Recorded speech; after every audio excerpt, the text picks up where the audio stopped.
A continuation of a joint public hearing of the Salem City Council and the Planning Board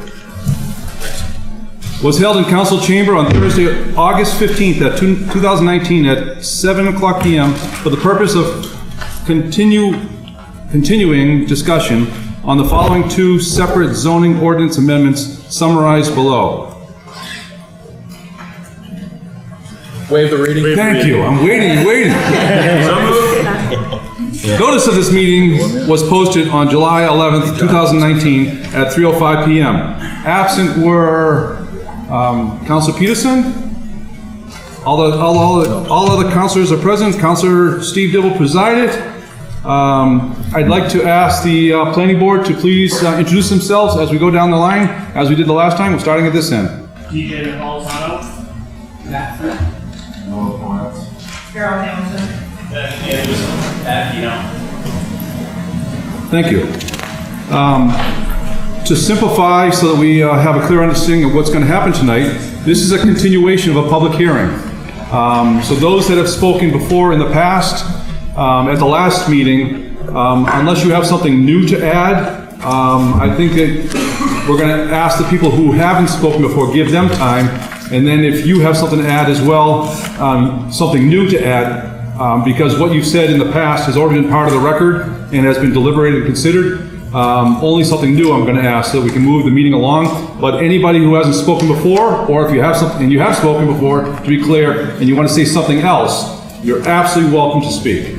The order is going to be the City Council will discuss to start with, switching to the Planning Board to start with, asking for a brief discussion, asking the mayor and her staff if they would like to present anything and answer some questions that were asked the last time, and then go around the room in order again from public comment, and then come back for a discussion with the Planning Board and the City Council. So if that's clear, we're going to continue on. I'd like to open up at this, Councilor McCarthy. Thank you, Mr. President. I would ask that at this time, where this is a continuation of public hearing, there was a series of questions that came out at the first one, and I know Amanda and her staff has put them together, and if either Amanda or the mayor or somebody can run through the questions that came out at the last meeting to give us a firm footing on where we actually are, and then at that point I think that would be more relevant to then have a discussion based on to get us to where we want to be right now. Absolutely. We'll do that as soon as we have any other questions from the city councilors and the planning board members, and we'll go right into that. But Councilor Fury. Yes, please. If I may, as the Dean of the City Council, it's my pleasure, and I wish to respect the recognition to wish happy birthday to Eileen Simons, our city clerk. On this hot August night.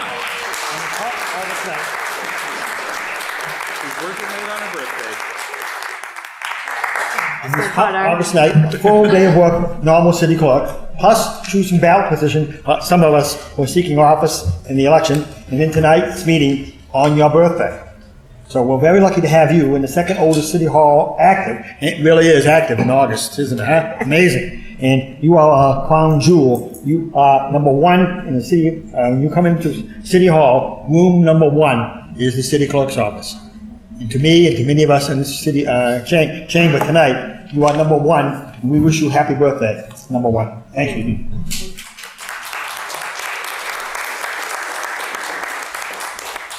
Any other comments before we start from the City Council? Councilor Fury. Yes, please. Thank you, Mr. President. Housing is a human right. Salem is becoming a second Boston Chinatown. We are a working class city. Many are being forced to move and relocate. Demand for housing is far surpassing supply. Boston's Chinatown is being challenged by big developers like Salem and high-rises like Salem and in Beverly, with rents going skyrocketing. In Chinatown, some of the rents go for $2,400 a month with panoramic views, but squeezing out the local Chinese population.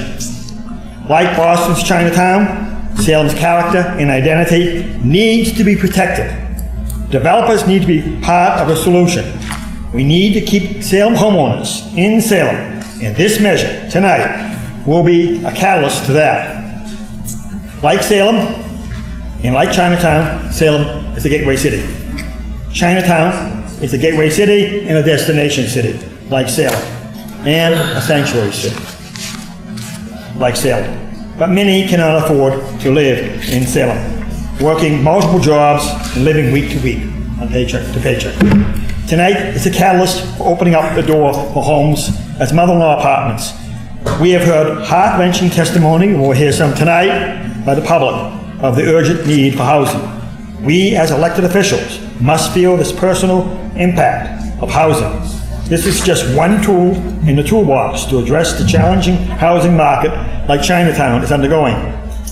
I raised 5 teenage boys in the Department of Children's Services. I lived in several mother-in-law apartments. One of my doors to the mother-in-law apartment was a key to the garage door and would open up. Garage door. I lived in one downstairs. My children, my boys, where each could eyewitness real family life. They were in 40 different homes. One was in 16 different homes. The other 4 were in 6 homes. So a combination of 40 homes. We saw first in person what life can be as a family in these ADU units. It will be a truly win-win situation if we act in motion tonight in a positive way, because housing is a human right for all of us. Thank you, Mr. President. Good, thank you. Any other comments from city councilors? I'd like to simply add that 4 small issues when we go along, or 4 issues, when we go along tonight and when the planning board goes back to make their recommendation back to us, that we take a good look at the 800 square feet. Is that an appropriate number for what we're trying to do here? Is it too large? That the 2-year requirement, we should discuss that more tonight. And is that simply too short? Because with 6 to 8 months to develop and build this unit, then it's really only a year and a half or so for owner occupancy. Should it go to 5 years, or should we strike that out of there totally and make it owner occupied required to have this luxury of having to build another unit where it's not ordinarily allowed? Number 3, I really like the city's response, Amanda's response, the mayor's response here on the no short-term rentals being allowed. That's a good thing to strengthen our neighborhoods, or to keep our neighborhoods strong. And I just double-check, I asked the planning board to double-check the wording of that and see if it should be stronger than what it is in here. And then the whole discussion of affordability, it's not in here at all. We should have a discussion about that. That being said, I'd like to open up to the planning board if you have any comments or questions that you would like the mayor and the planning department to answer before we get started tonight. Any questions from the planning board? There being none, I'd like to turn it over, Mayor, to yourself and to your staff.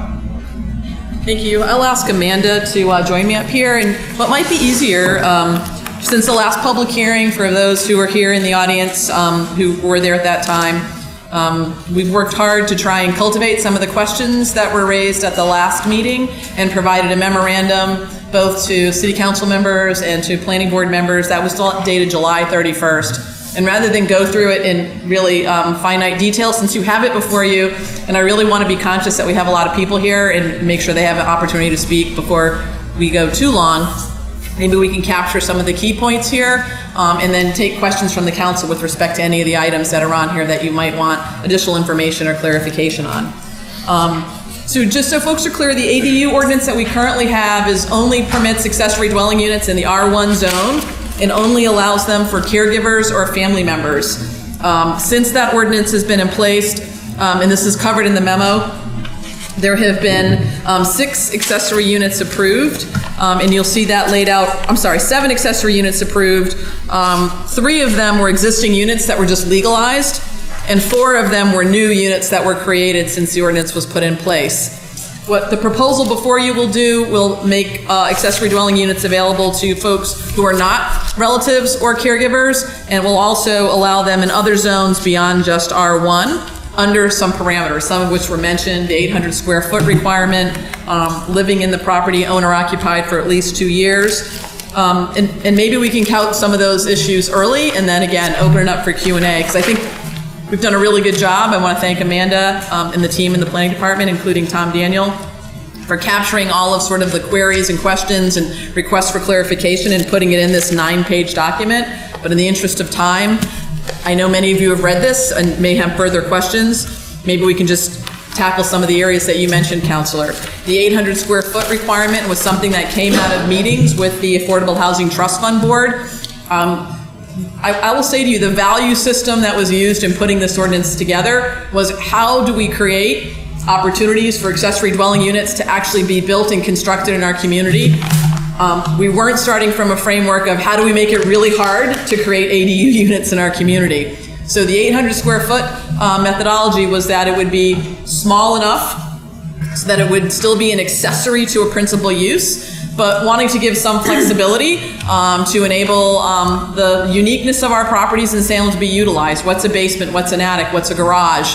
And want to not create hardships for folks who may want to do this, but create protections from things being too large. So that we landed on the 800 square foot number. Obviously would love feedback from that from folks who are here. The 2-year requirement, I think for owner occupancy, we were trying to tie it to a metric. We ended up using the IRS as a metric. There's an IRS sort of how you calculate capital gains, but I think it's something that's very much open for discussion, and the memo lays out a couple of different parameters of how you could require it owner occupied simply for a longer period of time, how you could require it be owner occupied, but suspend if something were to happen. The theory was if an owner got transferred or had to move and didn't necessarily want to sell their house, wanting to create some flexibility if somebody made an investment.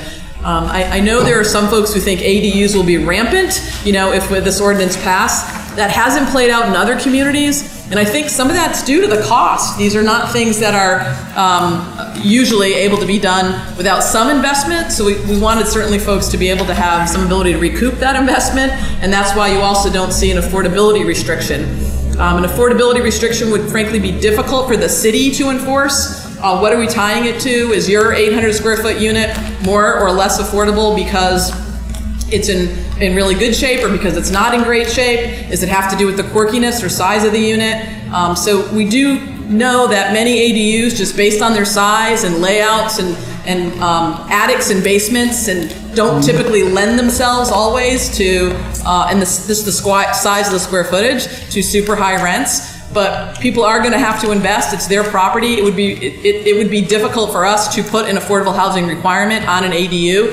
And again, our framework was we want people to build these. We think these are a piece of the puzzle to helping with housing challenges, not making it really hard and let's make you jump through a lot of hoops and limit the flexibility of use. So with that in mind, we focused on the 800 square feet, the 2 years, which I think is more than open to debate and discussion around if that's a long enough period of time, and wanting to not input too many impractical hardships in place for these units to actually work and work well in our community.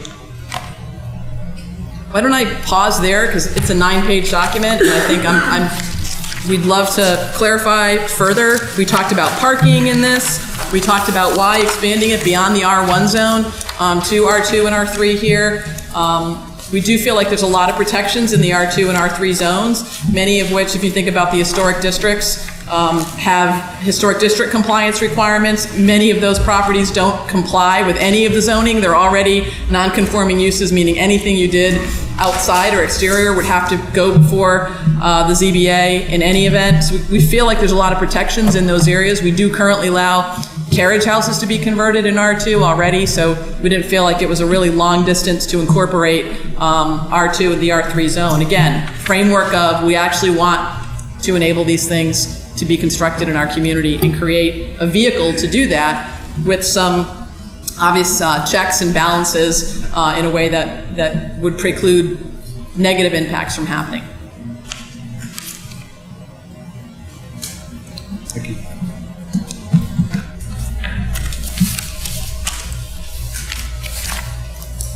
Up there, Councilor Turio. Thank you, Mr. President. So the only real major sticky point for me still remain. I mean, there's a few things that I'm still kind of gathering, on. But the biggest thing that I still have that issue on is the ownership. Mm-hmm. And the 2-year, whether it's I think that, at least in my view, it would be a better path to go to simply require ownership, period, with maybe having a exception for a family member residing there. If the actual owner was there, remember the owner's immediate family was able to. So, Ted moves out of has to go out to California for a couple of years, and his brother Bob goes and moves in, and that stays legal. But otherwise, the concern that I have with that is that we have two family properties now that are owned as investment properties.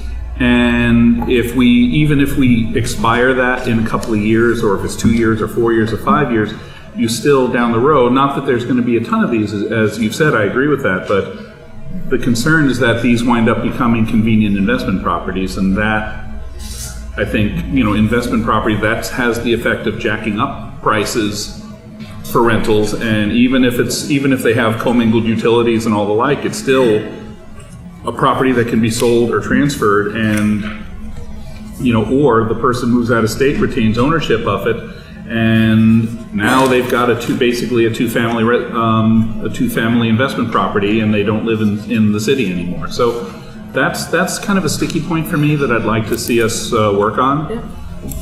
Otherwise, the major, for the most part. So you're not talking about any allowing 2, 3, 5, you're just saying it must be owner occupied, or perhaps a family member residing in the unit, with the idea that we only want in-laws where there's owner occupancy, or we certainly don't want to diminish owner occupancy. The owner could live in either unit. They could move into the smaller unit and make money renting out the full house. They could but I see this as, I do see the use of this in solving some housing needs, and I see the investment being worthwhile for people who's, they have a home, they have the space to do this, and doing this will help them, making that investment will help them with their overall financial burden. Yeah. It'll help provide housing for somebody who otherwise doesn't have it. So I see it as very worthwhile, but I see it as really an ownership incentive. Sure. So that's just my thought on it. Any other questions from Council Dominguez? Thank you, Mr. President. Based on what you're saying about affordability, say it's not feasible to do because it creates some hardship to the investor, to the owner, or it is based on a formula that you have for the developers. In this case, not the developer, but the owner of the house. Mm-hmm. But when we brought out this to this whole scenario, is based on the need that we have for affordable housing. Mm-hmm. How can we assure that we're going to have some type of affordability on something that we don't know if might be in the hand of some investor at one point or another? So there is anything that we can add in the language that at least prevent anyone that wanted to come and invest to comply with the affordability that we need to have in Salem. Yeah. So I think let me make sure I'm clear what I'm saying. So the practicality of this ordinance is that you're going to be able to utilize, for the most part, it'll be existing space. There haven't been many instances of people building an addition just because of the cost of the addition. They're usually taking over space that kind of exists within their home that they're not using, basements, attics, garages, and creating a unit there that can be rented out as an accessory to what they're currently doing. If we were going to try and put an affordable housing restriction on that process, that would mean we'd either have to require that the owner rent it to somebody who had a certain income threshold. You could only rent to people who are in this income threshold. Somebody's got to monitor that. And it really does, I would say, impact an owner's ability to rent to an individual, right? Or two, we'd have to say you could only charge so much rent for this unit, right, to keep it below market and affordable. And I think that's really hard to differentiate what's an affordable unit. Somebody might really want to have a beautiful unit and spend a lot of money on it and charge a little bit more. Somebody may want to have a pretty bare bones unit and charge a little bit less. We do feel like two things. The availability of an additional unit in and of itself is helpful. Right now we do have demand far outpacing supply. So that's an aid, having additional units. We also feel like, and there are realtors in the audience who probably could speak to this certainly better than I can, a 500 to 600 square foot unit, these are small, right? As you get to the higher end of it, it might be something that doesn't feel that small and might garner something closer to market rent. But the smaller units, in a basement, in an attic, in a converted garage, generally are things that you would typically see rented at a lower cost. It's not a guarantee. So the difficulty in making it a guaranteed affordable unit is monitoring that, monitoring who lives there, which puts the onus on the owner of the property and who's overseeing that, or puts the onus on us trying to figure out what's affordable based on condition, style, location, right? Different neighborhoods get different rents, and it became a real difficult predicament. I think we need to buy into the fact that if we allow ADUs, we're creating additional housing units that are going to be small enough in size that the goal would be that even at market rate, they're going to be lower just by their sheer size. But best case scenario, especially if it's owner-occupied, Counselor, I'm hearing you on the desire to maintain owner occupancy. I think that is something we welcome that input and comment on. You really want owners being able to rent to somebody who they know and appreciate, and I'm helping a student, or I'm working with a senior, or I'm getting some income, and it's somebody that I want living in my house. Many of these units lend themselves to, it's not a separate apartment, like you're gonna see each other, right? You're going to want to have somebody in there that you probably know or don't mind having around. It's not a complete arm's length transaction typically when you're talking about an accessory unit. So that was our thinking on it, just the difficulty in making it a requirement, who's monitoring and what's the standard that we're going to use. Does that make sense? I mean, if I may, I think it makes sense, but my point is that we are talking about affordable housing, but at the end of the day, what is the affordability in the picture? I understand that must be lower, but we have nothing to prevent that at one point or another, anyone would be packaged, invest in a property, and increase the rent, and what happened to the... Somebody could build out a really nice, bling out a big 800 square foot unit, or an 800 square foot unit, and charge what they think they can get in the market. Again, they're making an investment though. They're going to be spending money on that, and we're trying to walk this line of encouraging the opportunity for additional units and recognizing that we can't control the market price when we're asking somebody to make an investment. In the same vein, we're limiting some of the size. And the goal for us is to create those housing options. That quirky attic space, are you really going to be able to get top dollar for that? That basement that you're converting that maybe has a little bit lower ceiling, is that the thing that is going to drive? I mean, we have, I think, illegal in-laws that exist right now. And so some of us may have seen those sorts of units. They generally are below market because they're below market conditions. But it's hard for us to figure out how to mandate it, I guess, based on what I just said to you. Thank you. Councilman Dora next. I want to get to the public as soon as we can, so Sure. a few more questions from City Council or Planning Board, then we're going to go to the public. Councilman Dora. Thank you, Mr. President.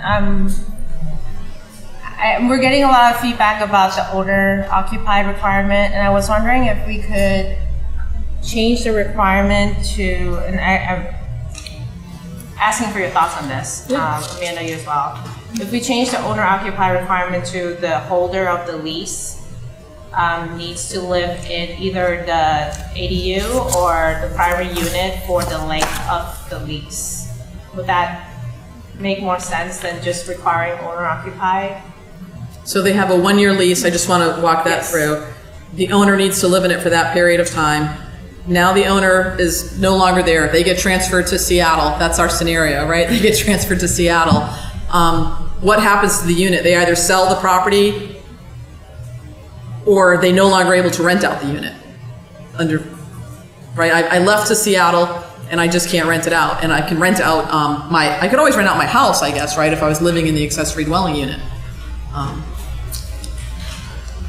I just think that if the definition is defined by the rental relationship, maybe that could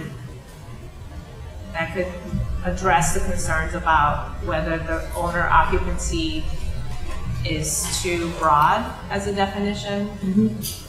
That the ADU is actually defined by who lives there, and the person who lives there has to be the landlord holding the lease, and the lessee also has to live in the ADU, or the other way around.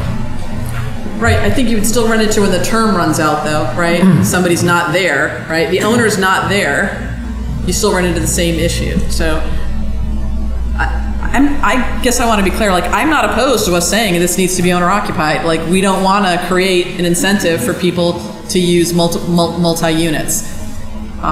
I think we were trying to tie this to something because life gets in the way, right? We live in a society where not everybody works in the same job for 30 years. You get transfers, there's a downturn in the economy. Maybe you don't want to sell your house because it's not a great time to sell.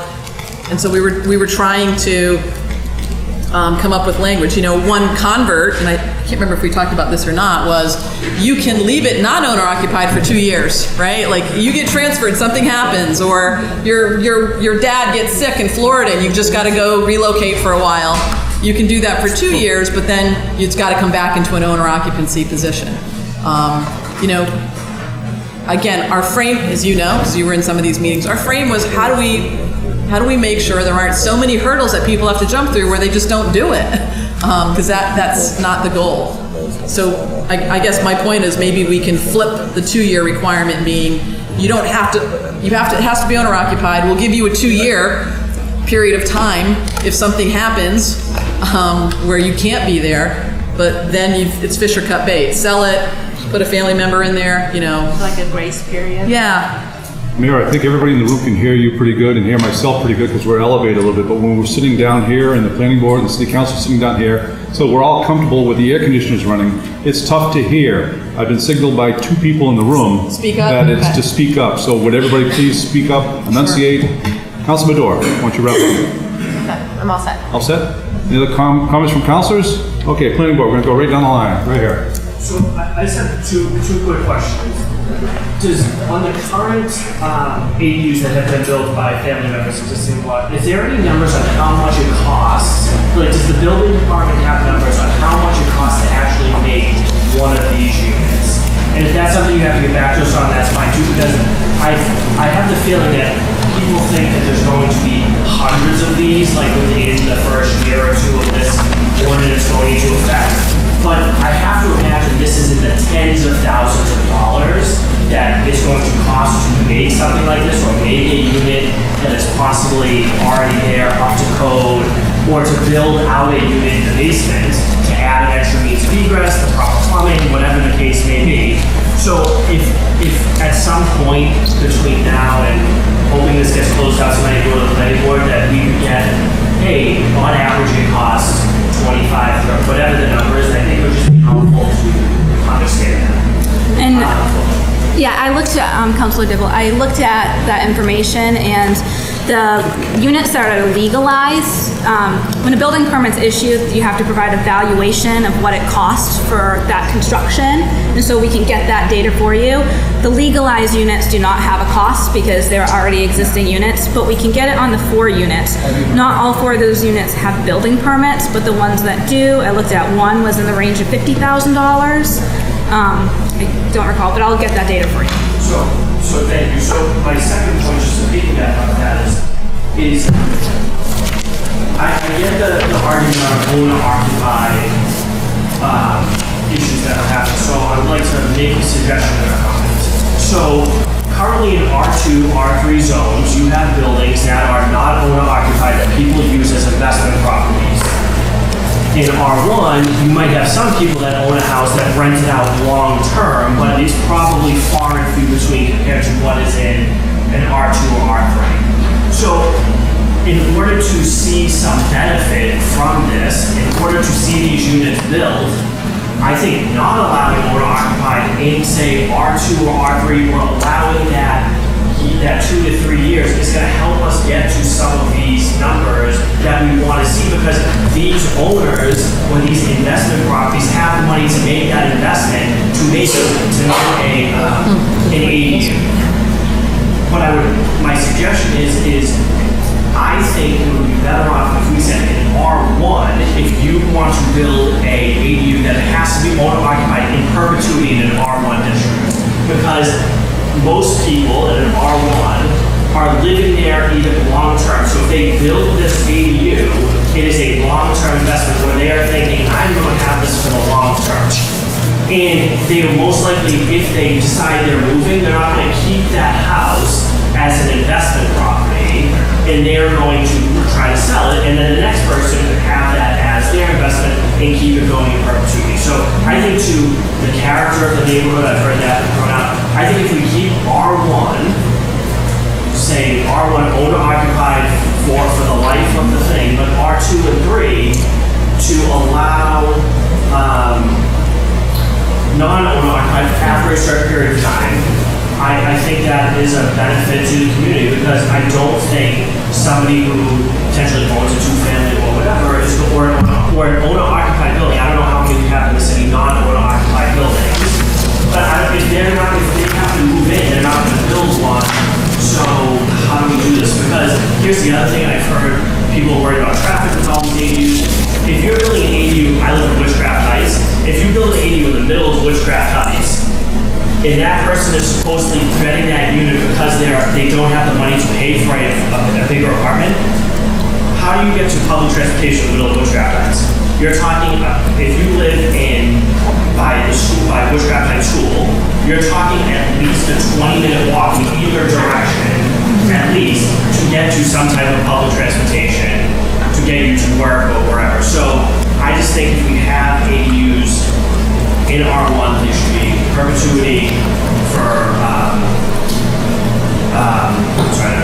perpetuity owner occupied, but R2 or R3, we should allow some flexibility, because I just think people are going to want to go where they have the most transit-oriented options. Because if you can't afford someplace to live, most likely you're not affording some cars to get somewhere. So just two ideas. I appreciate your line of thinking there, but we forgot to mention the RC. I think you would want to lump the RC, residential conservation, in with the R1, the larger lots, so it would make sense. Happy to talk. Yeah, happy to do that if that's something that can get us. But you're essentially saying, look at the character of the zoning, where you may already have owner-occupied in we have a lot of owner-occupied in R1, we have a lot of investor-owned potential in R2 and R3, just keep it consistent. We're right down the line of the planning board. Yeah, so I think just not a question, actually a comment. I think referring back to the conversations between the mayor and Councilman Dominguez on the affordable part, and I think it would actually be helpful to frame the affordable housing issue slightly differently. So I think really there's three different types of affordable housing. There's public housing, which is like housing authority. There's deed restricted affordable housing, where via inclusionary housing ordinance, or because the housing has received state or federal subsidies or tax credits, there's a deed restriction on the property that limits either the income level or the rent or both. And then there's what is typically referred to as naturally occurring affordable housing, which is because of where the unit is, how the unit is fit out, how big the unit is, all these things tends to be more affordable. It's creating supply of housing and diversity of types of housing, which increases affordability. And in my mind, at least, it's not one or two or three, it's all of the above. We need a lot more of all of the above. And for a couple of sort of key reasons, this is fully a number 3 in my mind and not a number 2. And I think the two reasons for that, number 2 being deed restricted, right? If you're talking about a deed restriction here, I think there's two things that are going to prevent that from happening. One is that there is this reporting and a requirement, like the mayor mentioned, right? That and figuring out how to sort of calculate people's income and figuring out whether the person that you want to rent to, because a lot of times people are going to have a person in mind already, actually meets a stringent income and rather inflexible income requirement, is actually going to prevent most people from doing this. Not to mention the fact that the only way to enforce that is to put a deed restriction on the property. And I would be very surprised. I fully support, I really like ADUs. I have a single family house, I would not put a deed restriction on my property. So a private homeowner is not going to want to put a restriction on the deed of their property that says you can only rent this to people at a certain affordability level. The reason why the deed restricted affordable units around Salem tend to be sort of professionally managed rental units in larger buildings is because that's part of the business model of that particular building. You have deed restricted units, and it's managed by a professional property company that knows how to certify income and knows how to keep it compliant.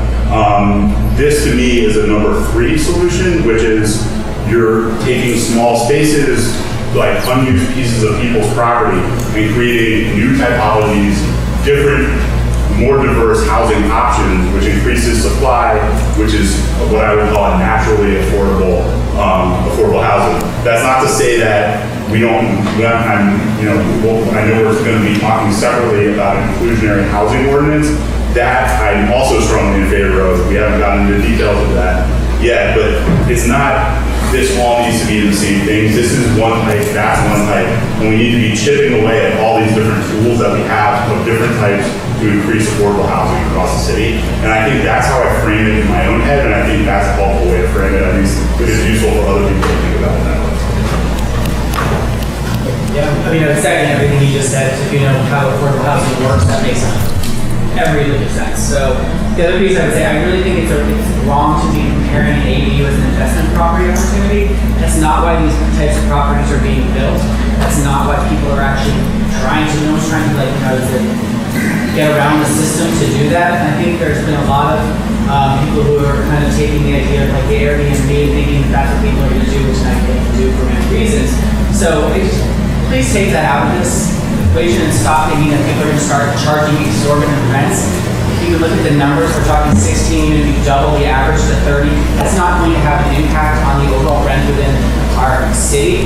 And what it's going to be, as the mayor said, and as the others have said, these are going to be smaller units, mostly fit out I would say, not ideal locations, and they're not going to command these really exorbitant rents. So let's try to be realistic when we're actually thinking about what an accessory dwelling unit ordinance is about. This is not about creating high-income housing. So. And Ben? Question for me is there. If, in line with what Councilor Turiel had mentioned, if for some reason it's decided that ownership remains in perpetuity, what would happen to the ADU on the sale of the property? Would it revert back to what we had previously had, as it would have to be dismantled?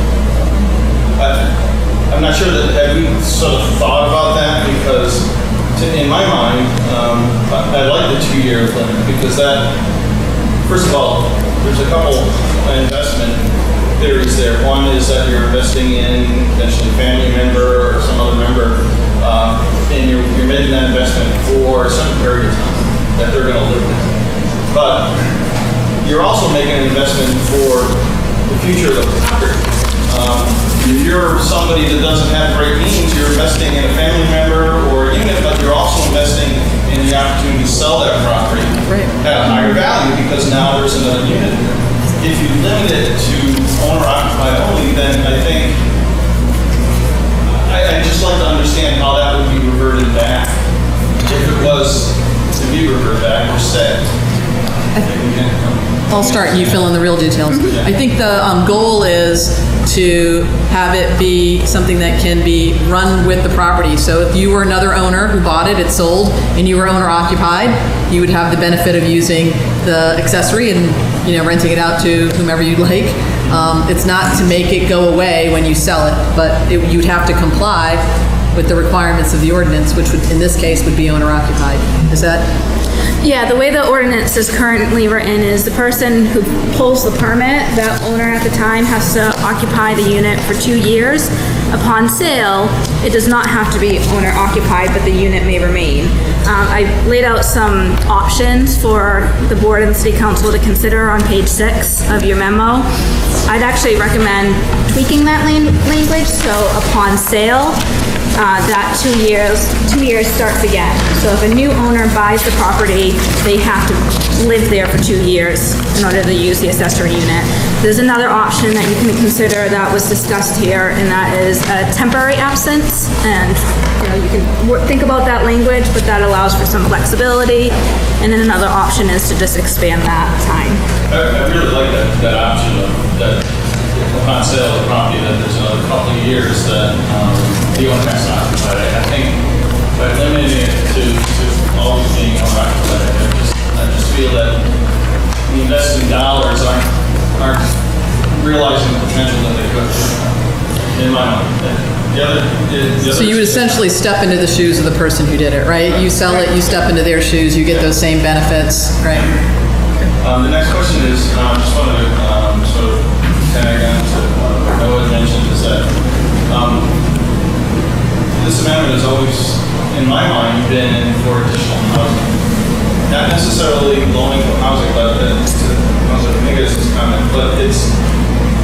inherent in that, based on the size and the location that's been mentioned before, these aren't going to be high priced units.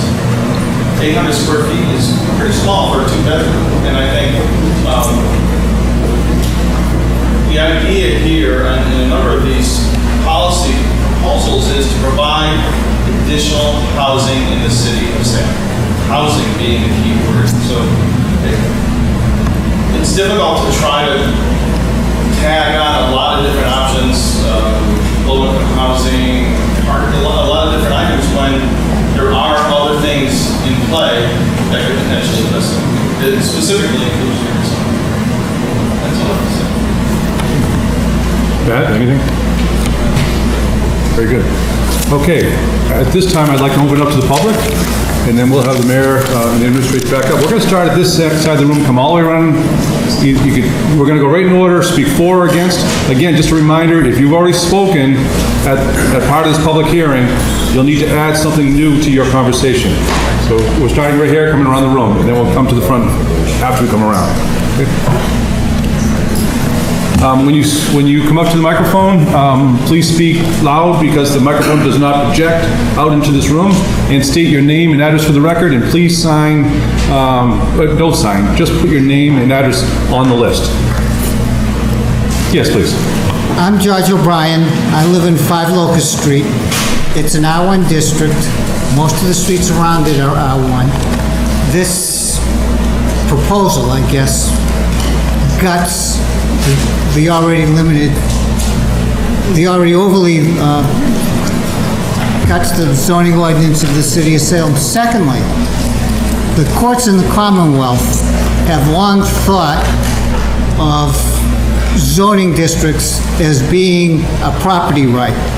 I think this proposal has 2 problems. First of all, it takes a right from those in the R1 district. It takes the right to live in an R1 district. Secondly, when it doesn't work, and I'm very sure it's not going to work, it's going to take a property right from the people that got the right to put in the accessory unit. It's going to be terribly costly, and we're not even talking in terms of, I've already spoken of the quality of life. This is a disaster that's going to happen if this proposal is passed. Thank you. Go right up. Again, we're going to go right around the back row here in order. Okay?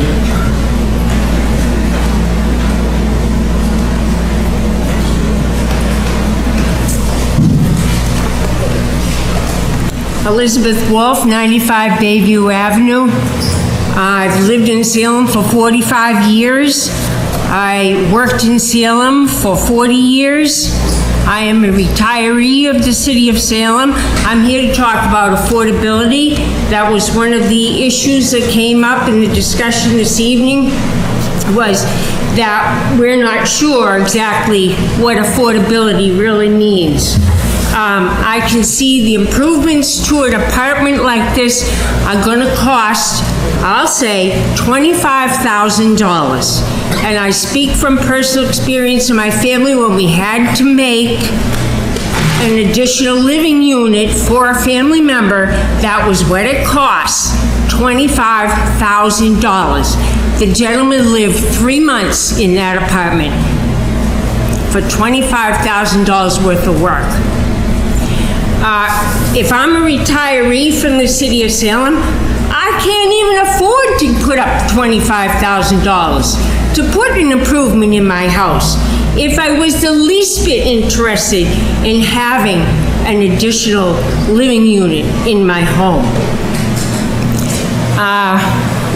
And that was one of the things that I read in the information about the ordinance, that the ordinance was supposed to assist seniors in making it easy for them to remain in their own homes throughout their later years. I'm sorry, no, not when it's going to start by costing $25,000 to make a place for someone else to come and pay rent. That's going to improve the property tax value of the home, which means the homeowner is going to have to pay a higher property tax to the city, which goes to the state as well. which means that the renter has to pay enough to help cover the difference in the property tax, and now we're talking affordability? That doesn't make sense to me. You can't have affordable housing and increase in tax rates at the same time. Along with that, of course, is the question of affordability and market value. All right, in Salem, since I've lived here 45 years, I've seen everything go up. I've seen the population go up. I've seen the traffic go up. I'm up to here with the traffic. And along with that comes market value. I have never seen rental housing in Salem ever go down in price. And if affordability is the question and market value is the option, I don't think it's gonna work. Thank you. Thank you.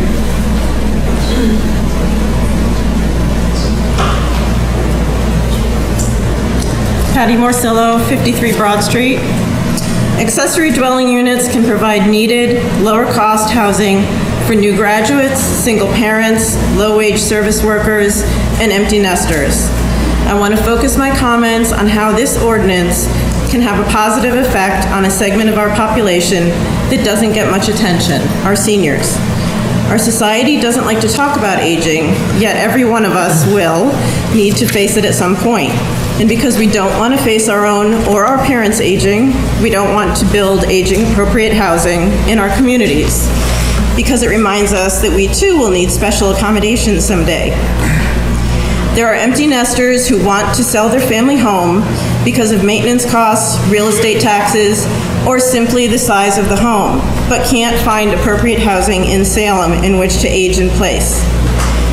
This ADU ordinance offers flexibility to empty nesters and older homeowners.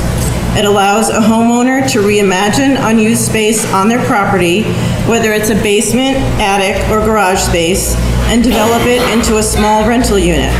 This provides extra income for those on fixed incomes and allows empty nesters to remain in the home they love, in the city they love, for a longer period of time.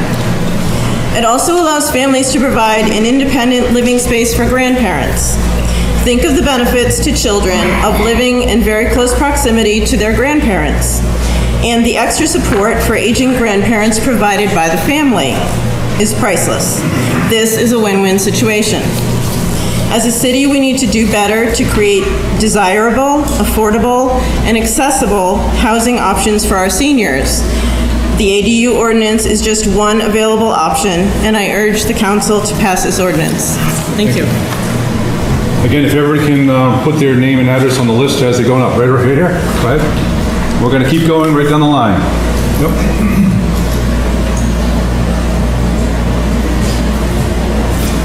Name and address for the record, sir.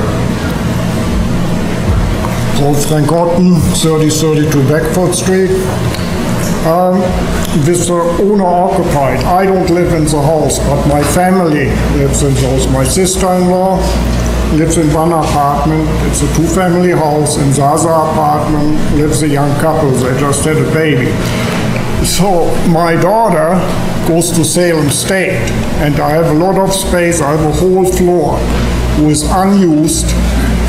Then, I don't know, I bought the house 25 years ago. They didn't use the space. A year ago, I did some structural work. The unit or the space has two entrances. It would make a perfect unit. I have parking, everything. The only problem, it's not owner-occupied, but family-occupied. And I think you should have some exception for family-occupied housing. Also, from cost of the building, I don't charge my family what I would charge when it would be an investment property. So I already give affordable housing to my family. So that's all. Very good. Thank you. Continue around the room. Back row. Go ahead.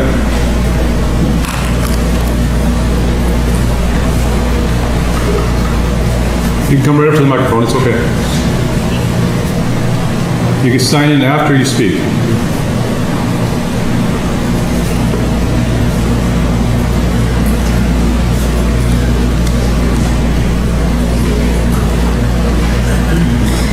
Erin Schaefer, 22 Warren Street. I'm here as a resident. And it's nice to see you all. I definitely didn't want to be here tonight, but I'm here for a number of reasons. One is I live in an accessory dwelling unit. It's not called that, but that's what it is on our property. Happens to be 2 units owned by somebody on Chestnut Street, which is pretty awesome, in a historic house. So I think that's also an important thing. I walked here tonight, so anyone who's worried about cars and traffic and all that kind of stuff, just know that I'm downtown in a historic house. I walked here, which is pretty great.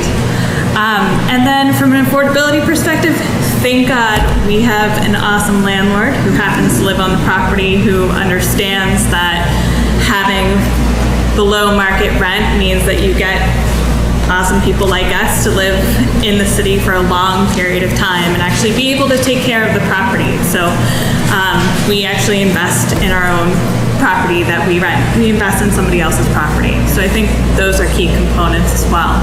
From an affordability perspective, I think it's an important thing for us to be thinking about, that seniors who own their homes, who see higher values with their properties, who are afraid of higher tax rates and not being able to afford their properties over the long haul, like that's really a concern. And as we're aging in place, I think that's something that we really need to be talking about as well, to keep seniors in their homes, while also providing other opportunities for housing types in our area. I also want to say that from an affordability perspective, my wife and I work in really awesome professional jobs where we're lucky to be earning more than 100% of area median income. We actually earn probably closer to 150%, and we cannot afford a house in Salem to purchase. And we have been looking for 2 years now. We've put in 4 offers. We've been outbid by $60,000, by $100,000. We are the lucky ones with 2 jobs. And that's not common for most people. And our salaries are great, and thank goodness for that. But that's also not common for many people as well. So just want to tell you 3 quick stories. Tonight I learned that my coworker's mother is being evicted. She's 50 years old. She lives in our neighborhood. She has nowhere to go. And so I want you to remember that ADUs could be a possibility for somebody like her who's looking for a place. I have a friend who lives in our area as well. They live in 900 square feet, couple, which was great for them starting out. They had 2 kids. They're now still in the 900 square feet because they do not have the option to move. They cannot afford to purchase a place in our area again. So anyway, those are the 2 extremes, and I get owning a property. Thank goodness you're able to own. For those of us who can't, we're lucky to be able to afford our rents. Some of us. So anyway, I think having accessory dwelling units in this area, in all of our residential districts, is an important factor in creating housing and a diversity of housing types. And again, in terms of affordability, it doesn't make sense personally for me to have, deed restricted properties, but by providing housing and again, watching the market, I think with the restriction of 800 square feet is reasonable, totally reasonable, and that the market will kind of work itself out in that way, and that will be a more affordable option for hopefully many. So anyway, again, I live in one. I live in a historic house. I walk to work. Walked here. So any of those things, we invest in our property. So any of those things about who lives there and how many cars are they going to have and all that discussion, is, I think, besides the point. Providing housing is really important. So, anyway, thank you. Thank you. We have a lot of speakers tonight, and I'm going to ask Councilor Turiel, if you'd be so kind, if you could take the sign-up sheet as soon as Ms. Schaefer is done, to put it on the table over here to make each speaker more comfortable, rather than bumping elbows with somebody who's talking and signing. It'll speed things up along the way. Thank you for your testimony. With that, in the corner here, yes. Thank you, Councilor. Sure. Hi, Josiah Fisk, 358 Essex Street. Office address is 10 Derby Square. I fully support the rationale that has been proposed for this. I think it's probably everybody in this room supports that. I mean, a granny flat is a great thing. I grew up in a house where there was an extra apartment that allowed 3 generations of my family to live together. The rental income from that, it was a great experience. I think that should be available to families. I don't think anyone here has an argument with that. I think the difficulty is that between the economic issues which have been pointed out and the just the sort of regulatory and compliance issues, we can make this a little bit more easy to do and widely available than it is now. And I think that's fine. I think it should be rental apartments, doesn't have to be limited to a family member. But at some point it becomes trying to get 10 pounds worth of change into a 5-pound bag. Either we open it up well beyond anything that remotely resembles a granny flat, or we limit it to something that aligns more closely with the rationale that has been presented, and we don't have as many units built. I really don't see any way around that. So, for instance, if we open it up in R2 and R3 to investor-owned properties, essentially, really, for practical purposes, we simply changed R2 to R3 and R3 to R4, which doesn't exist, but you have an extra unit. It's very different. It's a very different scenario. It plays out very differently in these different situations. And I think that thought is called for to try to look at that, to try to imagine how people will try to take commercial advantage of this. This creates value, potential for added value to a property. People will try to exploit that. That's the nature, it's human nature. And we will have given them that right, essentially, if we do that here as this is proposed. I strongly favor the idea of perpetual residential occupancy. I think it makes it very simple. It runs with the property, as the mayor said. That's the deal. You have a house or a unit, and it has a rental unit that goes with it. It's extremely clear. And that is, I think, also makes it clear for people who want to create this. We don't have to worry about windfalls or things, not working out right or whatever. It's something that is, I think, manifestly fair, lets this happen, but keeps it into something that is what we say it is. 5-10 years down the road, how many of these units will be owner-occupied if we let that, just be 2 years? They will become something else. It's legal under this ordinance, as I understand, to live after the 2-year period, to have someone live in the smaller unit and Airbnb the larger unit. Because you can now do that today. You can have Airbnb units in your residence, and that would be considered that. You need to look at what's going to happen 5-10 years down the road, and what's going to happen 5-10 years down the road under what this is right now is very different from what's being talked about, and very different from what will happen at the beginning. And I think it's necessary to think about that. I think perpetual residency would help a great deal with that. Thank you. Okay, thank you. Sorry, if you could please sign in. Continue around the room in the corner, coming this way. Raise your hand, come on up, there you go.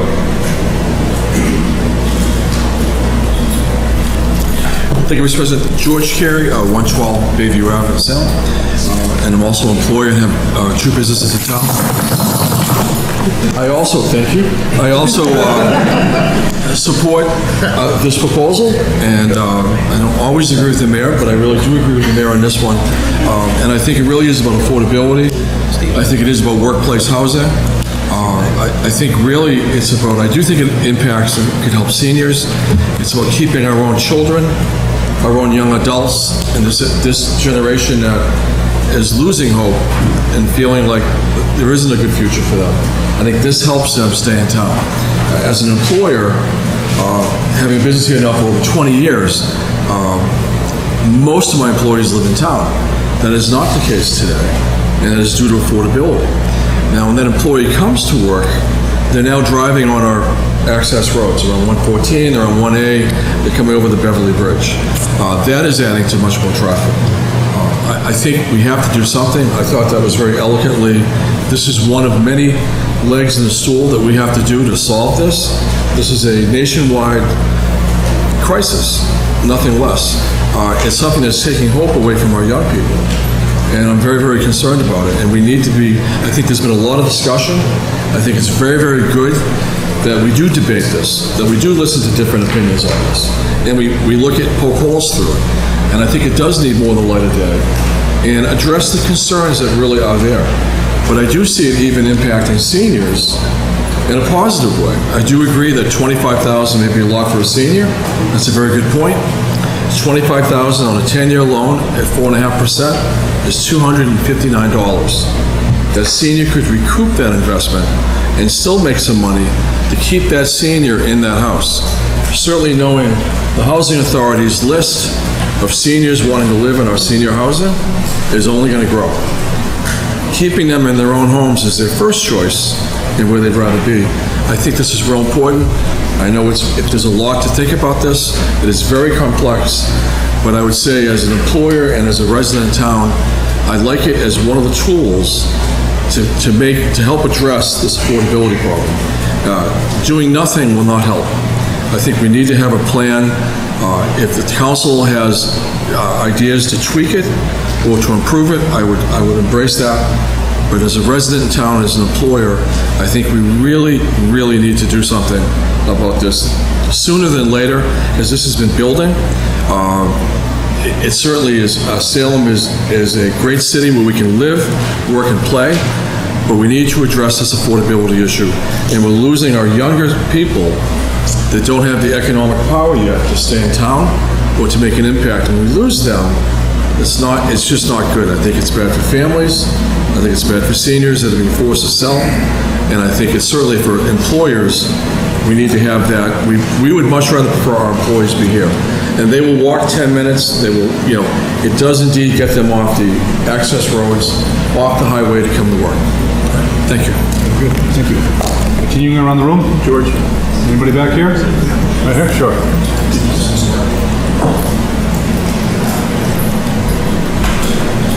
Then we're going to go to the front row here next. Good evening.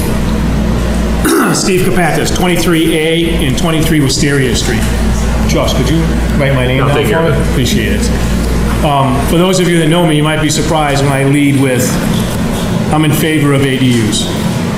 That said, there's some language in the current proposal that is very ambiguous and needs to be changed.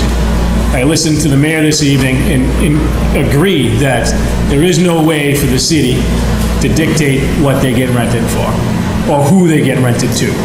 It's not possible. They don't have a metric. There's no metric listed in it, and it's nearly impossible to manage. That said, the proposal contains language that tries to accomplish that. It uses terms like the ADU will be rented at a moderate price. It says it will be rented to a family with a moderate income. I really don't know what moderate means. And my fear is, so we get this through today and we have a board that says, okay, we're going to approve them because this is what we think is moderate. 5 years from now, 10 years from now, that board has changed. And now they're going to say, well, no, we don't think that's moderate anymore. And to put it in a different perspective, would we ever have a parking ordinance that said, please park for a moderate amount of time? Or a speed limit sign that says, please drive at a moderate speed? Or how about we have a tax bill that says, please pay us a moderate amount of tax? It has to come out. Either that or you have to clearly define it. Thanks. Thank you. If you could sign in for the record, please. I took care of it for him. Oh, you did? Thanks, Joe. I did it for him. Okay, we'll go to the front row here. Mickey, right down the line. Hi, Mickey Northcutt. I work in North Shore CDC and live at 18 Peabody Street as of today. And I don't want to repeat everything that everyone has said, but I think the most important thing to me with this is that these are affordable options for people that can be built without waiting years for subsidy. I think I'm really happy to be on the committee that has been thinking through recommendations for you guys, and I think on this one in particular, we really tried, I'm sure that this was discussed earlier, but we really tried to make this tailored so that a really small number of them would be done by right. I think it's really hard to ascertain exactly how many are even possible to be built in the city, but we wanted to have that extra layer of review for, I think, the vast majority of any of them that would ever be created because it's so specific to the site. But I think, getting these built with private money where people are investing in their property, like, this is a good thing. And I know, like, I'm personally going through aging parents and have had these kinds of conversations about wanting to have options for them as they get older. And I think this is the kind of thing that historically, like, people have done this in the United States. People have I've looked at so many houses in Salem that have illegal versions of this that we all know this is a thing. We're just trying to create a process where they're actually legal.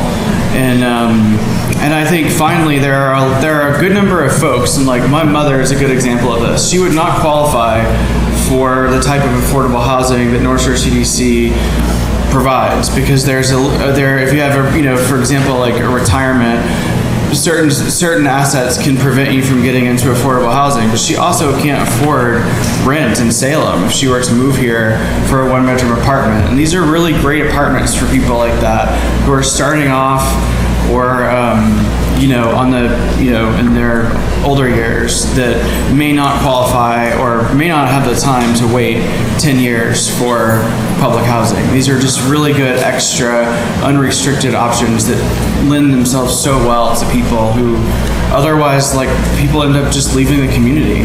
And I'll share one more story. We have two new staff people starting October 1st. That it happens to be that they're both starting at that time, and I'm in communication with them a lot about planning their work, but they've also asked for advice on their housing search. They both want to move to Salem. Both of them live in Boston and want to move here because they want to live in the community where they're going to work with us.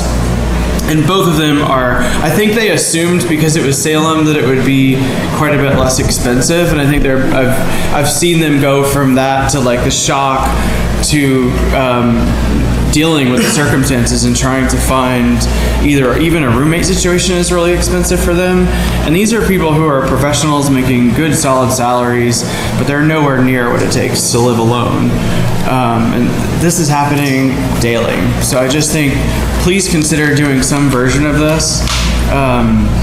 This is the best way to get new units built quickly and consistently. Not hundreds of them, but enough that it will make a difference so that this type of stock is in many neighborhoods of the city and not all just concentrated in areas where you can build dense multifamily affordable housing. Thank you.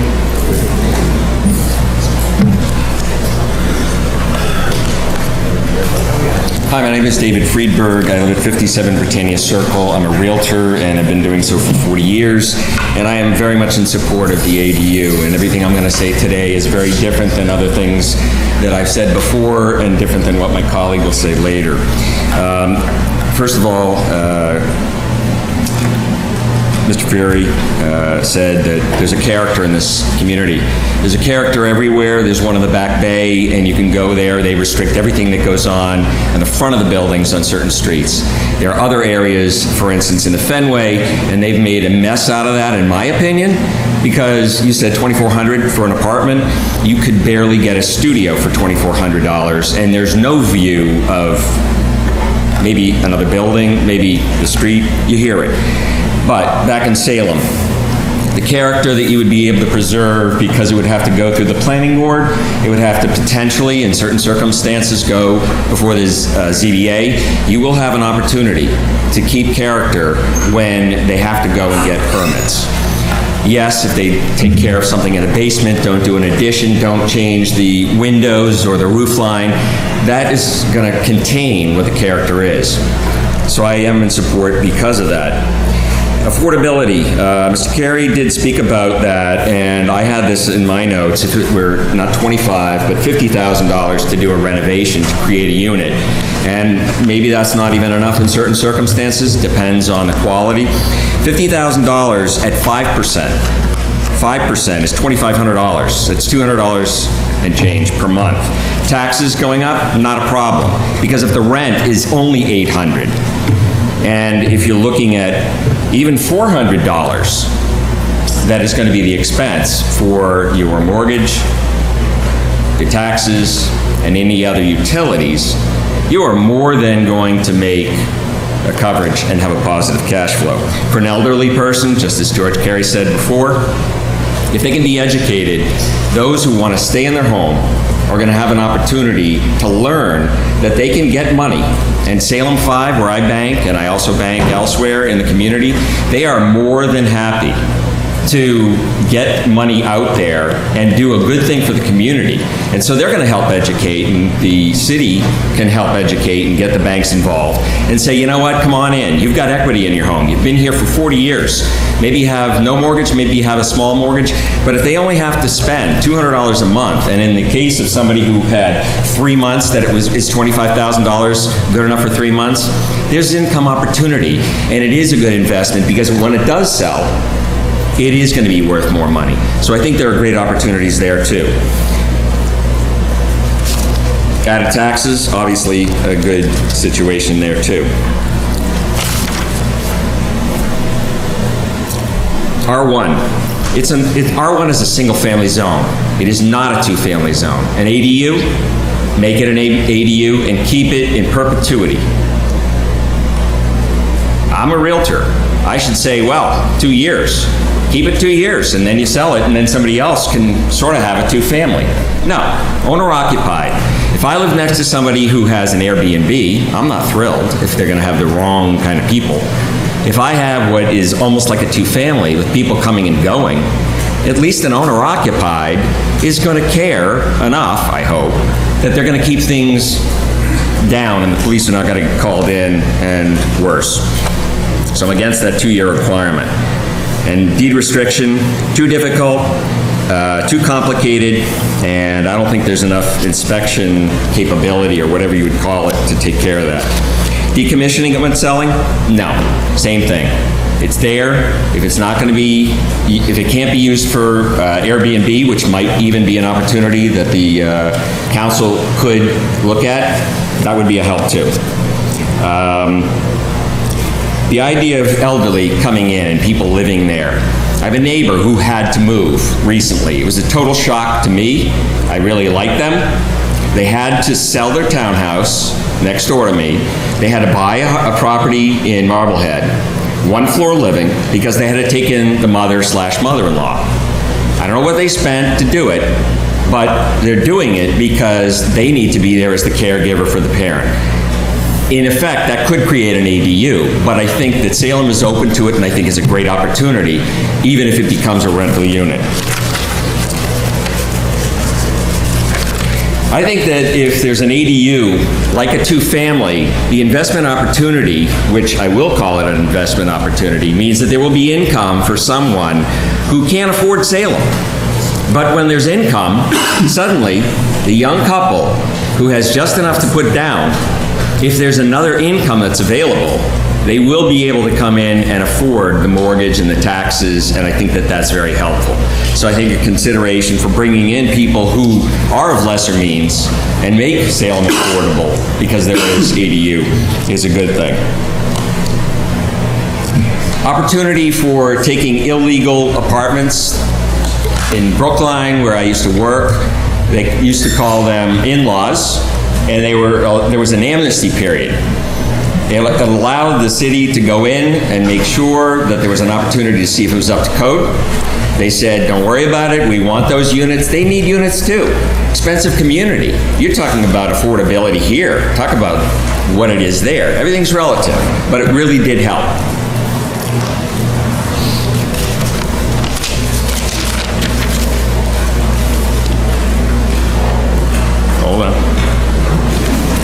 I think that overall, there's certain things that would benefit a realtor, and I know, realtors sometimes take it with a grain of salt.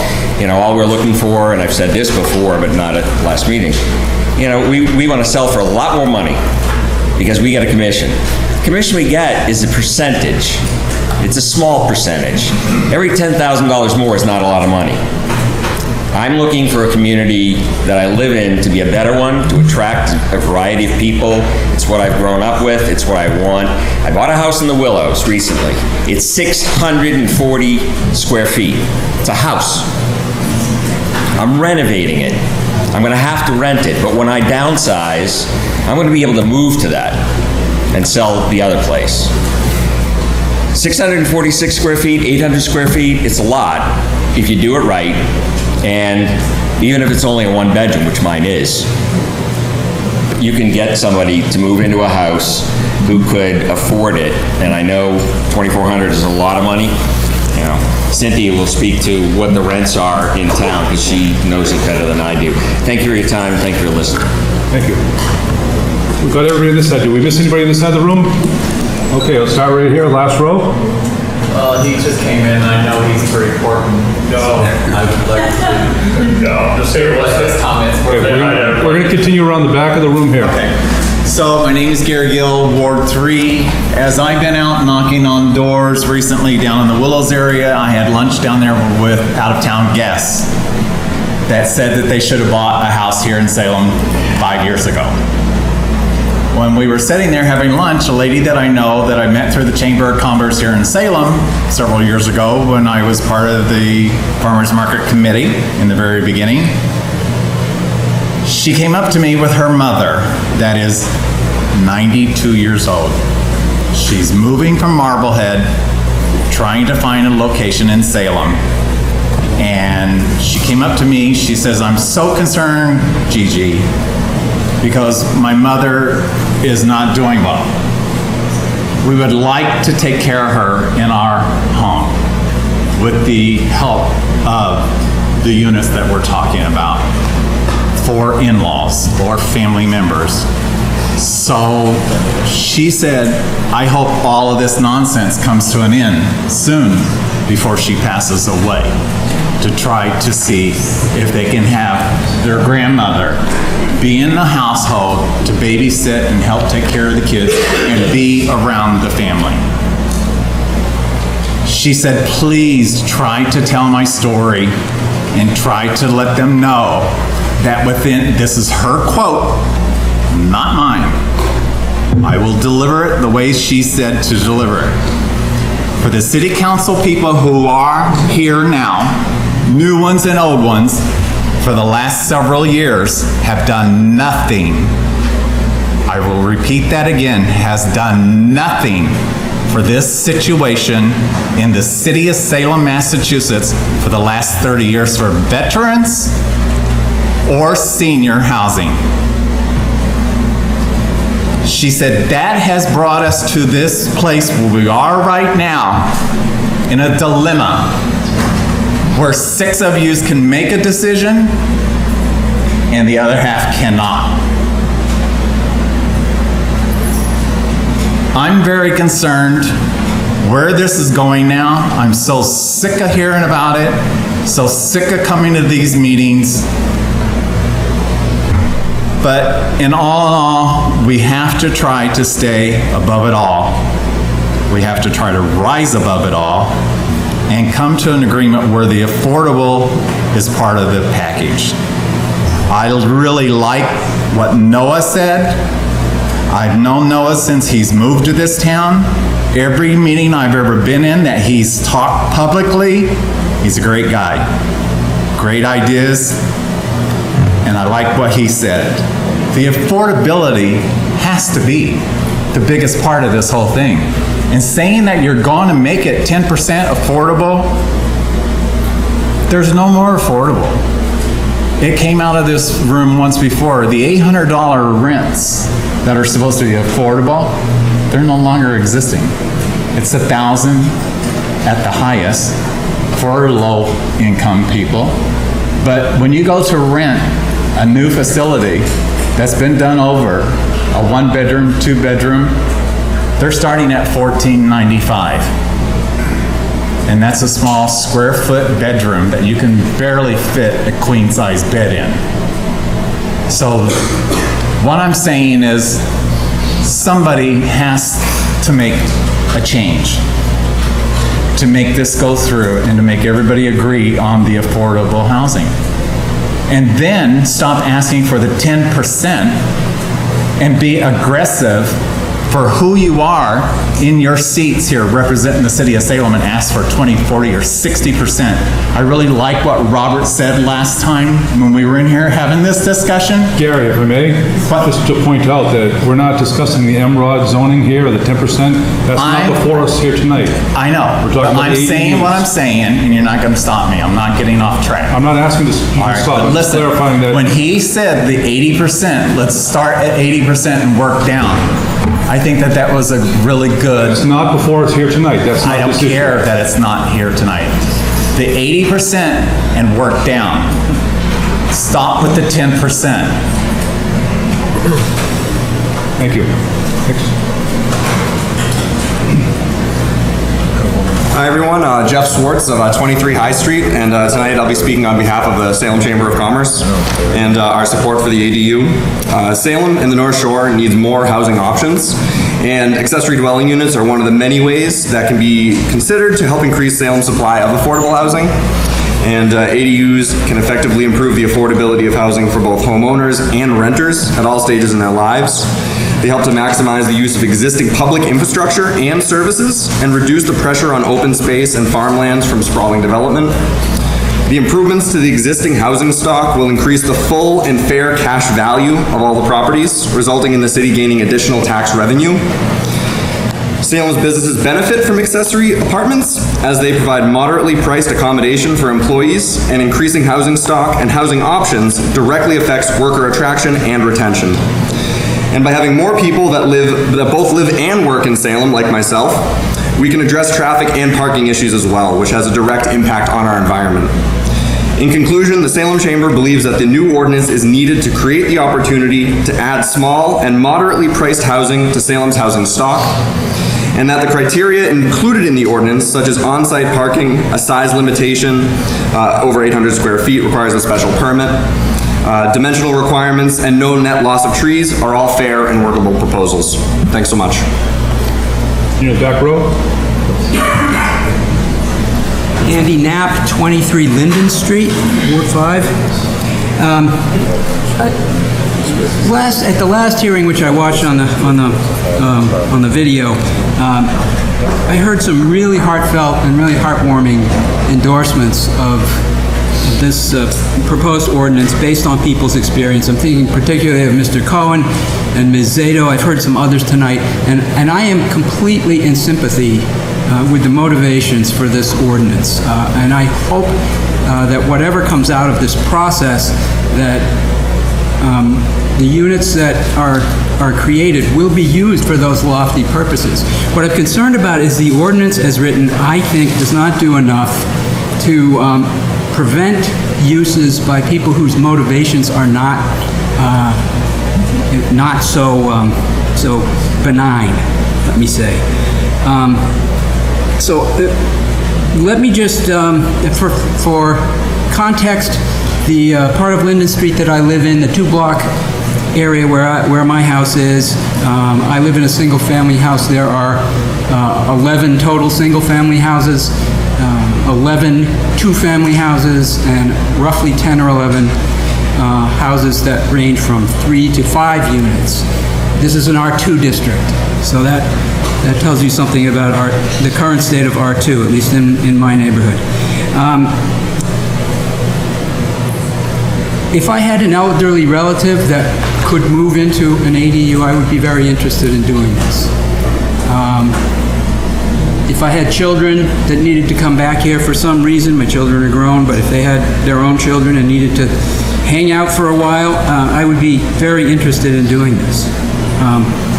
If I was interested in maximizing the revenue that I could extract from this property, I would also be very interested in doing this. And let me, just using my own house as an example, what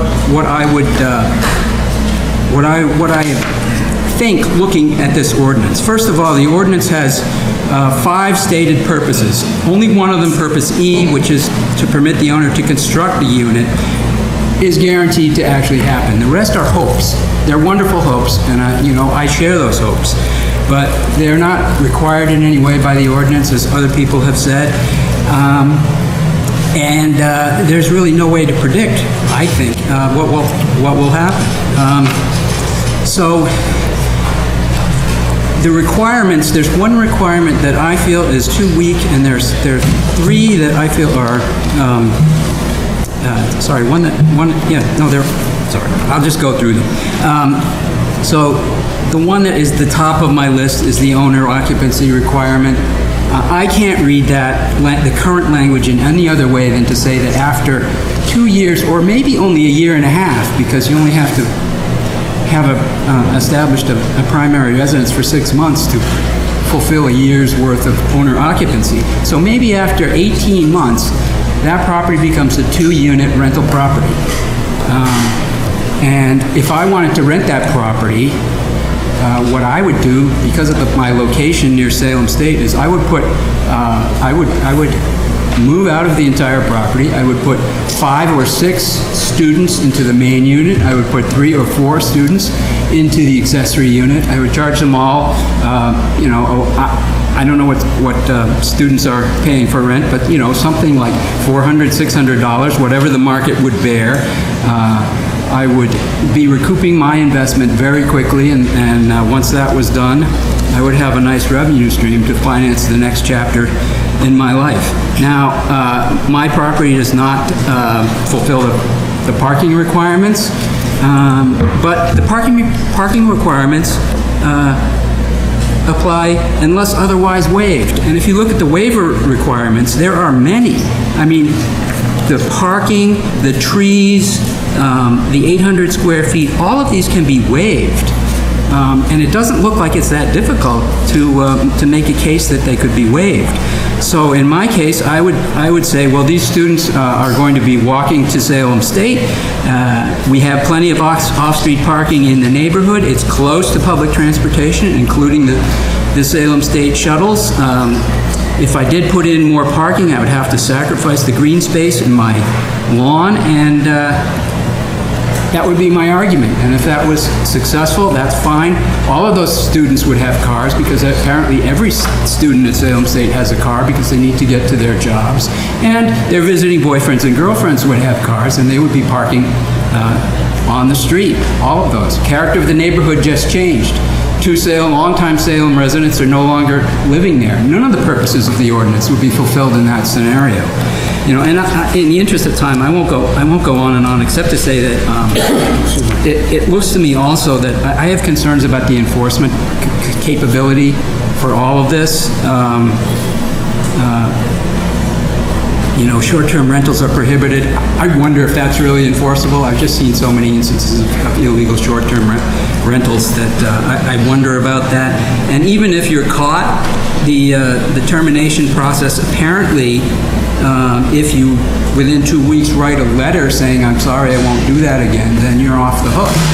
I might like to see some serious fines for violating the requirements of the ordinance, escalating fines for multiple infringements. And I hate to be cynical about this, but my experience with real estate has been that it can bring out the best of people, which we have heard here tonight and in the previous hearing, and it sure as hell can bring out the worst in people, and I've been on both sides of that. And I don't think this ordinance does enough to protect against the worst instincts of people, especially where revenue is concerned. I haven't heard anything here tonight that says the pressure on the housing stock is going to get smaller anytime soon. So rents are going to be rising, which means that the opportunity for people to see a good investment, such as I've described for the scenario for my house, and run with that, I think that just becomes stronger and stronger. So I'd like to see some language that would make that less likely and make it more likely that the intended hopes for this ordinance would be fulfilled. Thank you. Thank you. Continue around the back row.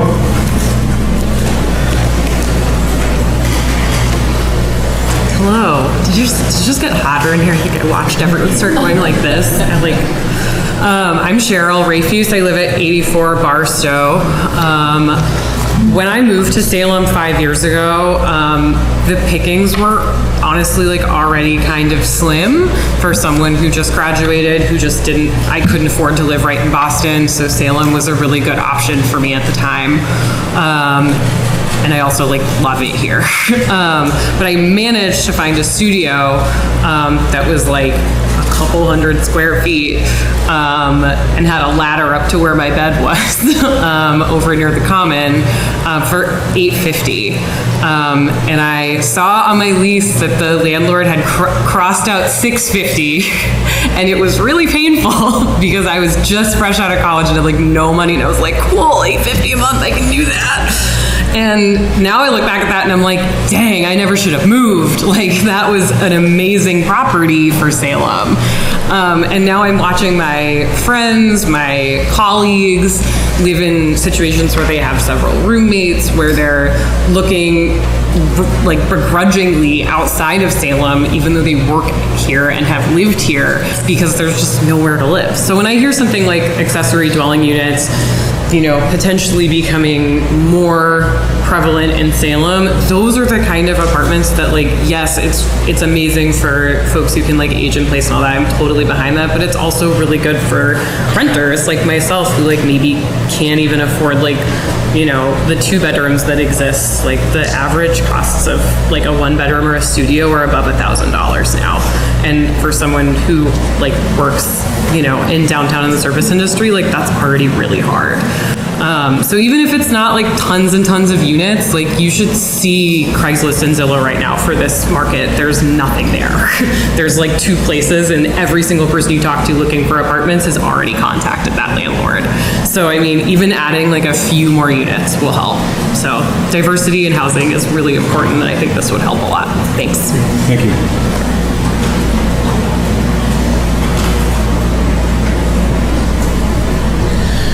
My name is Maggie Smith. I live at 10 Hancock Street. I just wanted to put in a plug for ADUs, since I used to live in one before I moved to Salem. I lived in Rhode Island. I lived in an apartment above an older couple's garage. It was the only way that I could afford to live in that area as a young professional.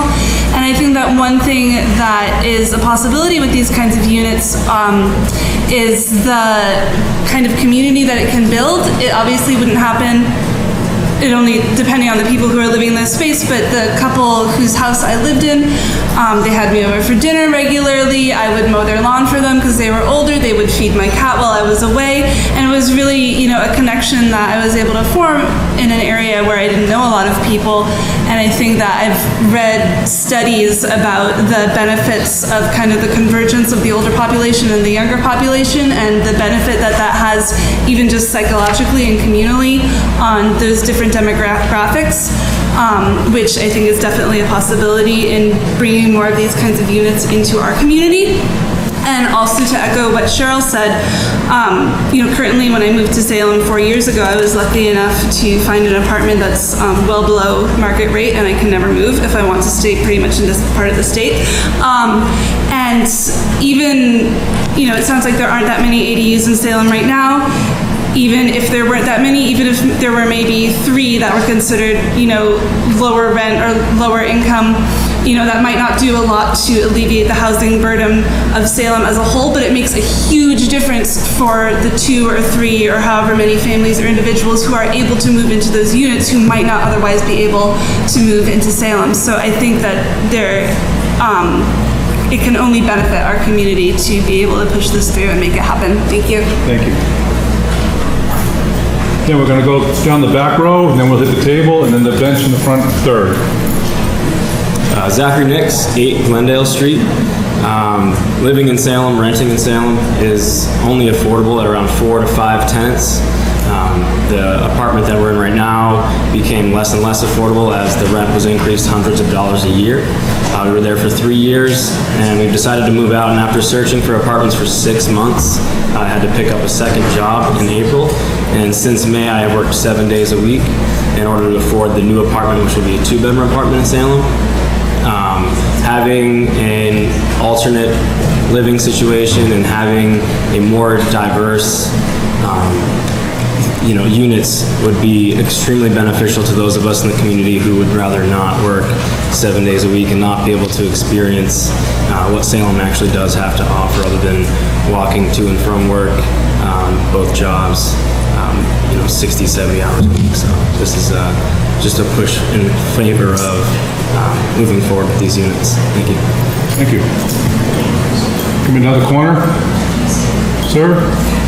No. Coming down the wall. There you go. Who's next?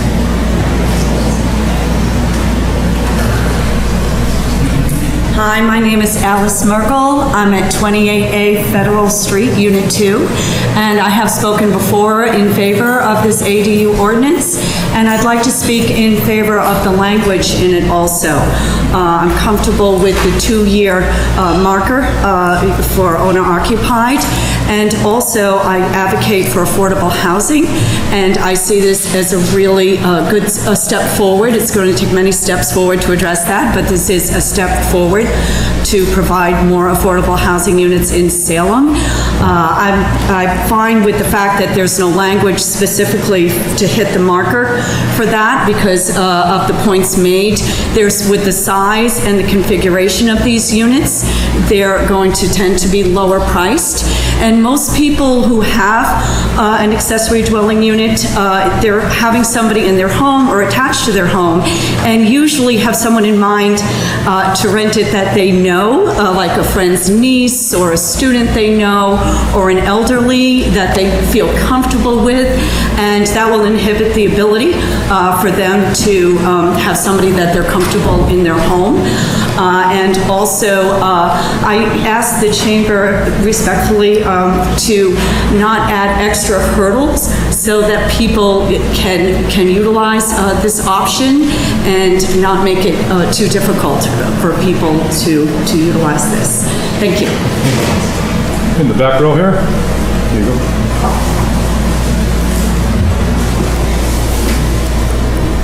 Flora Tomcat, 30 Northey Street.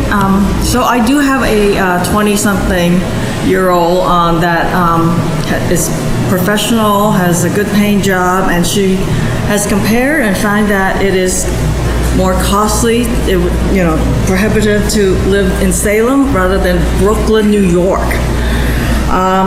And that to me is like, and it's because even though our rents are as expensive as New York, we don't have the infrastructure that is so easy to get around, the transportation and all that. So anyway, there are people that are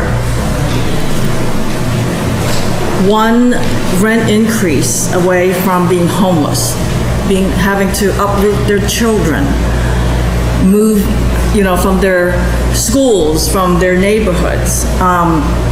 And you've heard people, testimonies. But what really I want to speak about is that I'm very frustrated and disappointed that after all these testimonies, the council, certain councilors will say that this is not good enough. This is not the perfect ordinance. It is not perfect enough. It's not good enough. In this case, the perfect is the enemy of the good. There will be certain counselors who might even say that there is no housing problem, even after all these testimonies that they've heard. So that is very disappointing and frustrating. I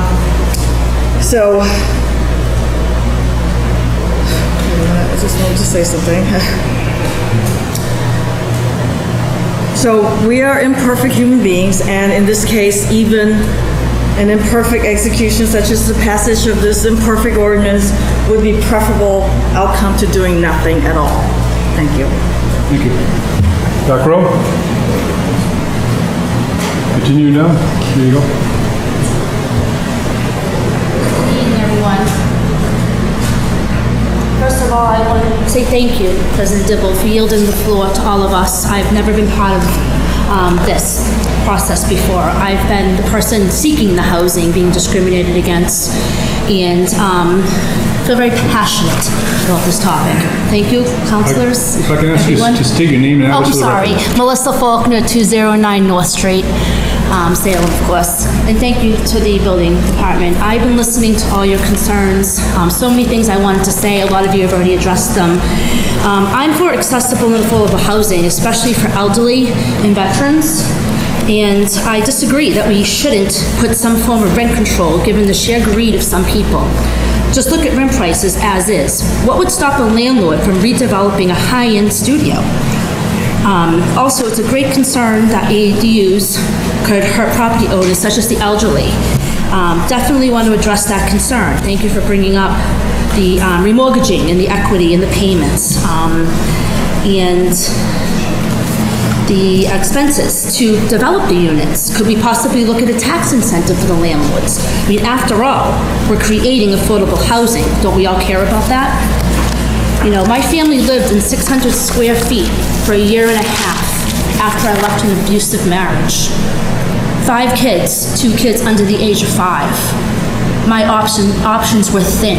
I could have went into a shelter and uprooted my kids from everybody and everything they knew and been anywhere in the state. I fought to keep us together. Meanwhile, while fighting, I was seeking a proper school placement for my then 5-year-old son, while looking for a place to live. I am grateful that we ended up back in Salem, and I'm grateful to everyone here for being here tonight and being involved. We need to take this serious. Housing is a human need. It is a human need.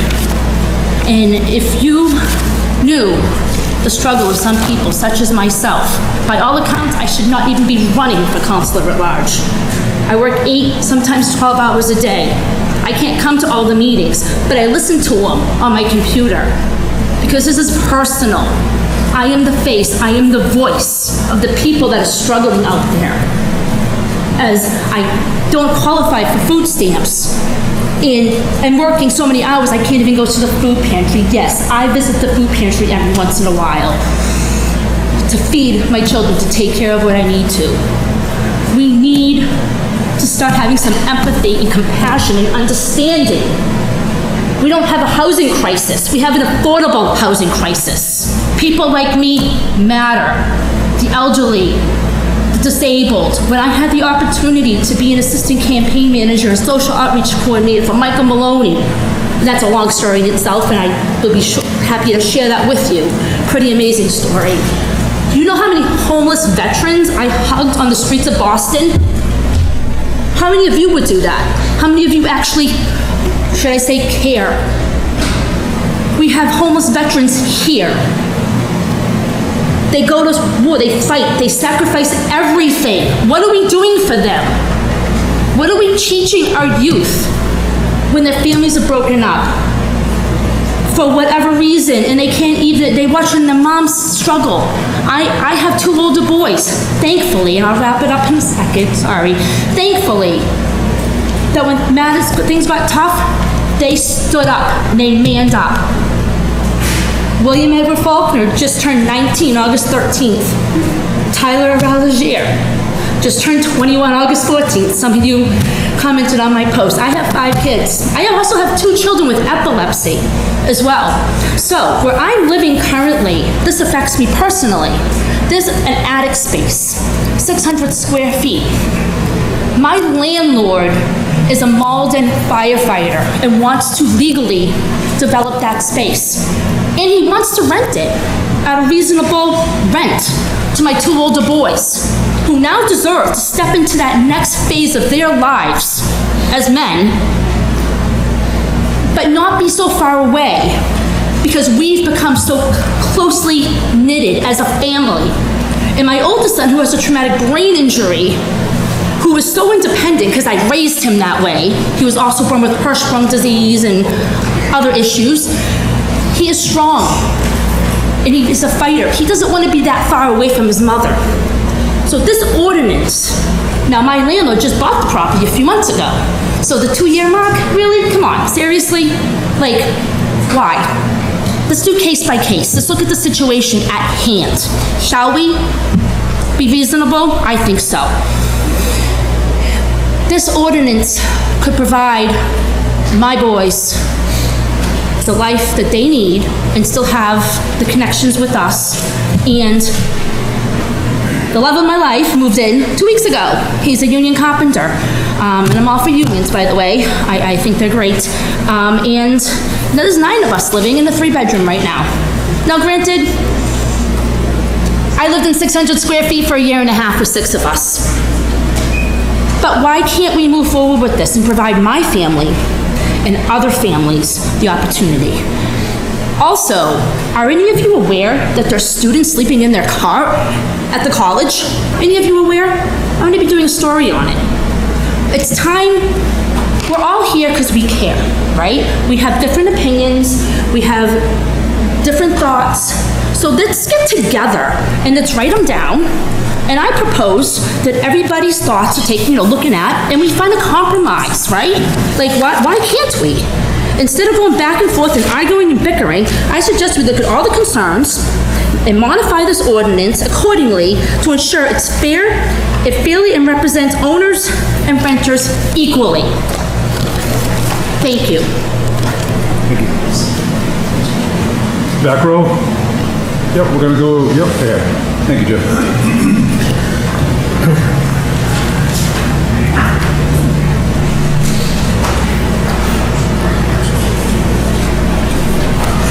Jeff Cohen, 12 Hancock Street. First, I'd like to address Matt's point. I have a 3-family. I have 2 couples, very young couples with small children, and another person living in the house, and there's 1 car total. We are not, as a city, realizing generational evolution with regard to the way people live and work and parking. I think, I agree that Noah's comments were right on. Most of the development we have in Salem leaves out the category, of smaller units. And so this is really hurting our rental pricing. And I do believe that this ADU amendment would go a long way to fulfilling that need for the rental ranges and sizes. And this would significantly impact, in a positive way, the working people in Salem who really can't afford to live here. Thank you.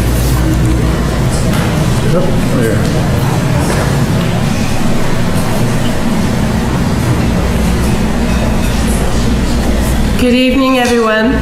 My name is Marcia Finkelstein. I live at 2 Clifton Avenue in South Salem. I'm having a hard time hearing people, so I'm doing my best to project so it's easy for everyone to hear me. I'm here because housing is a right. We've talked about that. There is no doubt in my mind, especially all the people here that live in Salem, whether you've been here a couple of years or you lived here all your life and everything in between, many of us are transplants. I've lived in Salem about 11, 12 years total, lived in multiple places, have paid different rents. I can't afford to live and purchase an apartment or a home in Salem. I live in an apartment in South Salem that I choose to share with other people because it makes it more affordable for me. That's not the point. The point is, there are so many people that would come and live in our city if they had even a small place that they could live. There's a lot of talk about the nitty-gritty of the ordinance itself. I'm not an expert in these things. These are the people here, the planning board, who understand those nitty-gritty things. And I trust them. They're servants to our community. They're here to kind of work out those nitty-gritty things so that we can have the best possible laws in our city so that we can serve more and more people. When people want to come to Salem to live, whether it's to rent or to buy, the biggest hurdle is the money. Heard a woman talking about her family with very high earners that can't even afford to buy a house, let alone a small apartment within a dwelling like this. So I think that the devil really is in the details. If we spend so much time working on what's wrong with this ordinance or what's wrong with this little thing and that little thing, we miss the point. If we want to be a city, the city of peace that we're known for, we need to come together, knock off any of this divisiveness. And for those people that know me, I am proud to say I'm partisan because that's who I am, but I'm also as much of a resident and a lover of this city as anyone that lives here and loves this community. And I think that we can do something really great. Is it going to be perfect? Absolutely freaking not. But it can be really great for that one person or that couple that is trying to get their toes into the city so they can contribute to the tax base, so that they can spend their money here, maybe eventually graduate to something bigger and start having a family. It will matter to that student from out of state that's going to Salem State who doesn't want to live with 8 or 9 people like in the building right next to me that has 3 apartments where it's jammed full of students. I would like to see people have more options. Again, is it going to be perfect? Absolutely not. But yes, we need to make sure that we work out those fine little details. We need to trust the good people on the planning board to help us figure that out. I am not an expert, but I know that our city is hurting and people are getting turned away who really want to live here and really want to contribute, who really could be one of those people to serve on this board or any other community benefit commission. Do we want to be turning those people away because they can't afford it? If I didn't have other people living in my home, which I choose, it's an apartment, I don't think I could afford to live in one of these, a regular 1-bedroom or a studio. If I had to leave my apartment, if something happened with my landlord, hell yeah, I would want to have an option to live in something like this because it would be affordable for me. But this is absolutely not about me. This is about all of us here and all of those people out there looking to be a part of our vibrant, diverse, creative, talented community. And guess what? Taxes. People hate taxes, but they fund all of the things that we need to accomplish. All of the services that we have, the more we can have opportunities like this, like these types of housing. It's not just about, oh, let's help all the people who can't afford to be here. It's also contributing to the tax base. Again, not an expert, but I can imagine even if we had 50 of these over the course of over the entirety of the city, that would contribute a significant increase to the tax base in this community, helping us deliver good quality services like firefighters, police, helping with the roads and the bridges that need to be built or improved. There's a lot more that an ordinance like this can do for our community than what we think. For anyone that does not support what we're doing or what we're trying to do, there's a lot more positive in it. But we have to work together to figure it out. Thank you so much for giving us the opportunity to speak, all of us that are sitting here listening, all of us that have gotten up to share our opinions. I am very grateful we live in a democracy where we have the ability to do this. I really encourage all of the members of the City Council to do the right thing and support whatever comes out of this final, sorting out of the ordinance so that we can be more welcoming and we can have more good quality people in our community that we can enjoy and be neighbors with. Thank you so much, everyone. Thank you.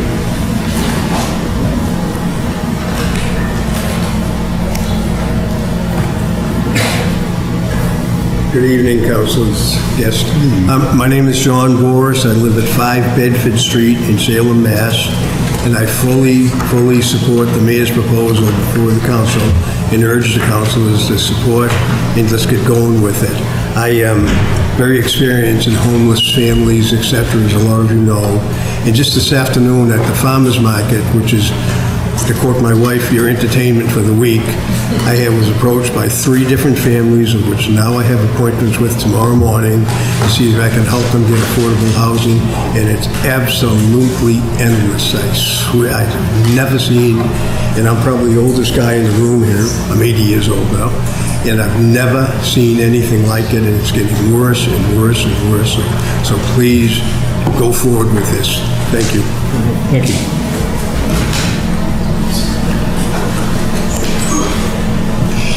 Fawaz Abu Shark for Harrison Road. Today when I came, I thought I spoke before, so I didn't have an idea, but I heard few things here tonight that really brought something to my attention. I thought when we started this whole ordinance thing, it was about mainly helping elderly people stay in their houses and people who are less privileged to find a way to afford staying in there. All of a sudden tonight, I'm listening about investors, about what happens next, what happened when we sell the house. This wasn't the purpose of all this. And I'm not against having something for all these people. But we cannot lose sight why we are doing this in the first place. And I thank the councillor at large, Domingo, that he brought the affordability. Because yes, there is a way, and yes, there is something that can make it good for everybody. This should be home occupied because this is the purpose behind it. This is for people to afford to stay in their houses. Things change and matters. Somebody goes to California for a job. I understand. This is where affordability comes. We're gonna allow you to afford your place, but if you're not gonna live in it, we want it to stay as affordable housing. This hooks both together. This makes me think when I'm building this place, it's to help myself, and there is no affordability, and I will build what I can do, and I'll build according to my ability, and I will charge what I want. But 2 years from now, I want to sell and make a profit. Okay, whoever is coming, you either live in there or that unit is affordable. Simple. This is not about making an investment because those investors have the money. They can sit 2 years and 3 years and 5 years, or they can come and buy them all in the future. This is not the purpose of the ordinance. We have to make sure in the long run we keep our sight on the prize, why we are doing this and how we can keep it. And if we cannot police it, somebody want to leave, somebody want to go somewhere, something changes, we can keep it at least the benefit for affordability, and we need that more than anything. I don't want to put affordability in the beginning because I don't know what is the reason why somebody might do like this. If it's really to help them with the mortgage and the taxes, and God knows we're going to need a lot of those units for the taxes alone, but do what you need to do and rent what you need to rent. And as long as this is keeping you staying home with your elderly, with your mother-in-law, with your brother, with your cousin, living in doesn't have to be yourself. If you have a cousin who want to live in there, to me that's owner-occupied. If you have a mother-in-law, that's owner-occupied. So it doesn't have to be the person themselves. It's family. It's for the purpose why we are doing this. But if it's gonna become 2 years later, whoever it is, blah, blah, blah, I don't wanna keep repeating myself. At that stage, I was saying, okay, we give you a chance to afford it. Now, let's give the chance for somebody else to have affordable, and this is what I hear from many people. This will help the people who cannot afford it, this will help the students, this will help everything, and this will help us stay in focus on why we are doing this. This is changing zoning, changing ordinances, changing many things in the city. We cannot lose sight. We have to keep Salem as Salem, whatever we do and however we move into the future. Thank you.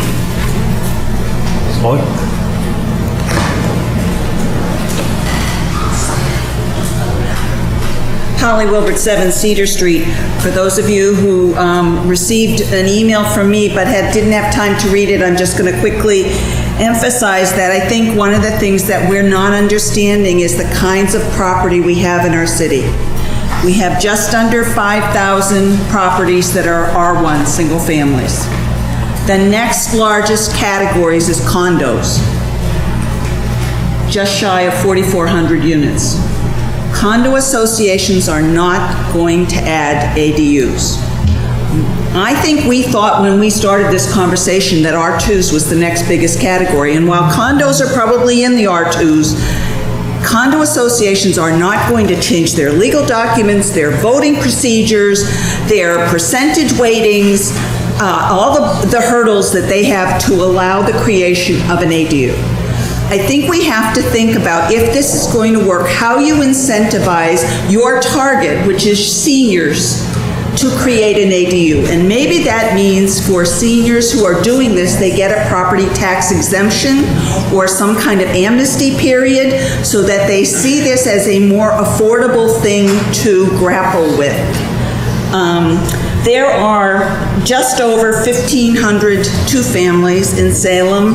There are 527 three-families. This is data from the property assessor's data, and I verified it with the property assessor directly. We need to be realistic about the handful of units that are going to get created under this process as we're proposing it. Needham did this, and they approved ADUs in 2016, 2017, and in 2017 they created 11 ADUs. They're twice as wealthy as we are. They have an average household income of $107,000. Their population density is the same as Salem's, 4,600 per square mile. So if a wealthier community is creating just a handful a year, what do we think we're going to be doing when we're not as wealthy?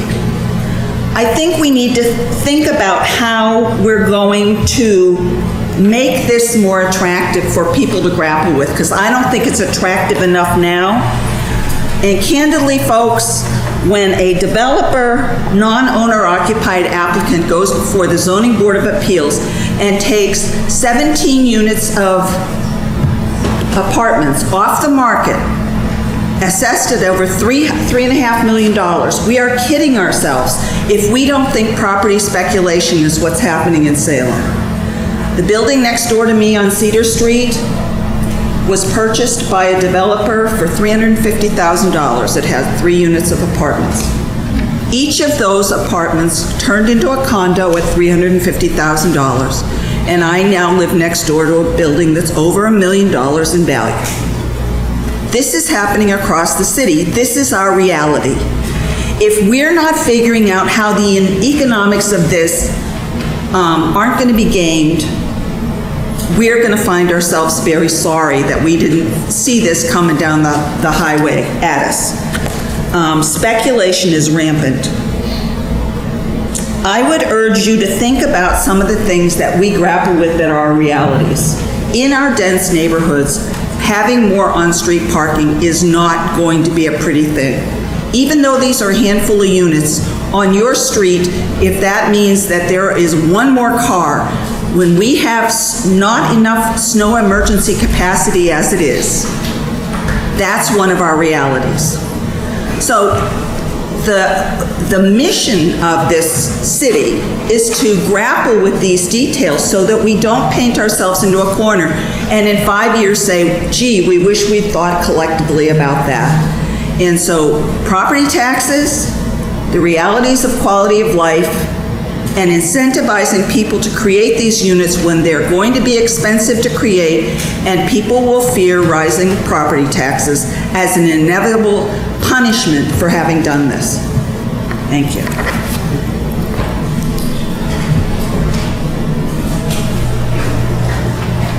And they save the best for last. I'm only kidding. Sorry.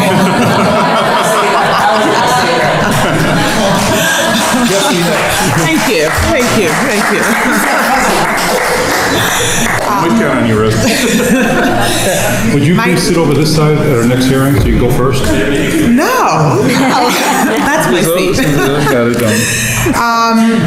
My name is Cynthia Nina Soto. I live at 6 Laurent Road. I'm also the president-elect of the North Shore Association of Realtors here in Beverly. I am in support of this ordinance, but I did want to share some other information with you. As you haven't heard, we are having a housing crisis. Newsflash. We are a little bit late to the game in trying to resolve this, but we are here, and that counts for a lot. Looking at some of the stats, only 37 out of 100 cities and towns surrounding the Boston area allowed for ADUs to be put up and rented out. And typically those come with a significant restriction on the houses that would qualify. Another 31 municipalities allowed temporary ADUs for occupancy by relatives of the homeowner or caretakers, and the remaining 32 municipalities have no zonings for ADUs. Given the restrictive zoning, few ADUs are being created legally, and those illegal units that are being created could pose a hazard with regards to building code violations and health code violations. We do have some of those here in Salem, and it's kind of those little secrets that everybody knows. In the last decade, almost half of the 100 Boston area municipalities have adopted either master plan or housing production plan that recommends allowing ADUs a little bit more liberally. At least 1 in 5 municipalities did revise their zoning ADUs in that time period. So in the last 10 years, about half of them revised their current zoning plans. Belmont, Swampscott, and Hudson voted to allow ADUs unrestricted to relatives. So it's not a concept that is new to us. Ipswich, Middleton, and Milford revised their provisions to switch from allowing temporary family apartments to allowing a regular ADU. Lexington, Newton, and Carlisle, and a few other municipalities also voted to allow ADUs in detached structures, similar to what we've discussed here, and have made the process a little bit easier. Hamilton, not too far from here, used to allow the ADUs only on lots that were 10 acres or larger. Now they, right? Now it's allowed on any sized lot, okay? So the idea of these ADUs is not unique to us. It has been happening, and I'm glad that it's happening because it does help other people live in communities where they would not normally live. These communities have come to realize that ADUs provide units that can be integrated into existing neighborhoods and housing stock to provide low-priced housing alternatives that have little or negative impact on the character of our neighborhoods. I do want to address some of the questions that were brought up. As a realtor, I have access to data, so while everybody was chatting up in here, I looked up some numbers. I pulled up the MLS, and it showed that over the past 6 months, I did a quick search over what units are renting for in Salem under 1,000 square feet. So I narrowed the search to 6 months, no restrictions, up to 1,000 square feet. I found that a total of 71 units rented in Salem between $1,000 and $2,650 per month. Yes, under 1,000 square feet. When we take a look at the median, okay, and we average all the numbers out, it came out to, bear with me, $1,700 a month. Came out to be the median for those 71 units. Cost per square foot to rent is $2.13. and the average was about 800 square feet, okay? Now, being a realtor, I am exposed to some of these illegal units that as a realtor, I'm not able to market as a rental unit. I have to legally tell you this is not a legal unit. I cannot sell it as such. This is just a family room, and you must provide me with copies of the building permits or else it doesn't exist. That being said, I can tell you that these units are being rented out, okay? And they're being rented out far cheaper than the average market rent, okay? I went around and I looked at some of my older notes and some of my older numbers, and I found that some of the illegal units in the area, Salem, Peabody, Lynn, are renting on an average of $1 to $1.50 a square foot. Okay, it's kind of an unofficial number, and it's because those units are usually in a basement or in an attic, and it's kind of uncomfortable, and it's not really supposed to be there, okay? When we take a look at that 800 square foot, we're looking at about $1,200 a month, okay? So that in and of itself is an affordability factor, okay? The question in regards to how much it would cost to build some of these units, looking at the cost versus value reports that's put out every year by the Builders Association, we're looking at a cost of about $50 to $125 a square foot, okay? That translates to about $40,000 to a little bit over $100,000 to put some of these units in there. And it depends on how much you want to glitzy it up, okay? Lastly, there was a comment made about some of these units, and if you put an ADU in a single family, now it becomes a two-family, or a two-family becomes a three-family. As a realtor, I can assure you that does not happen, okay? When you are purchasing a property, we realtors and the lender cannot take your word for it. We have to evaluate that property as it is in the assessor's record. Okay? What that means is that even if you have an ADU in a two-family, that two-family does not become a three-family.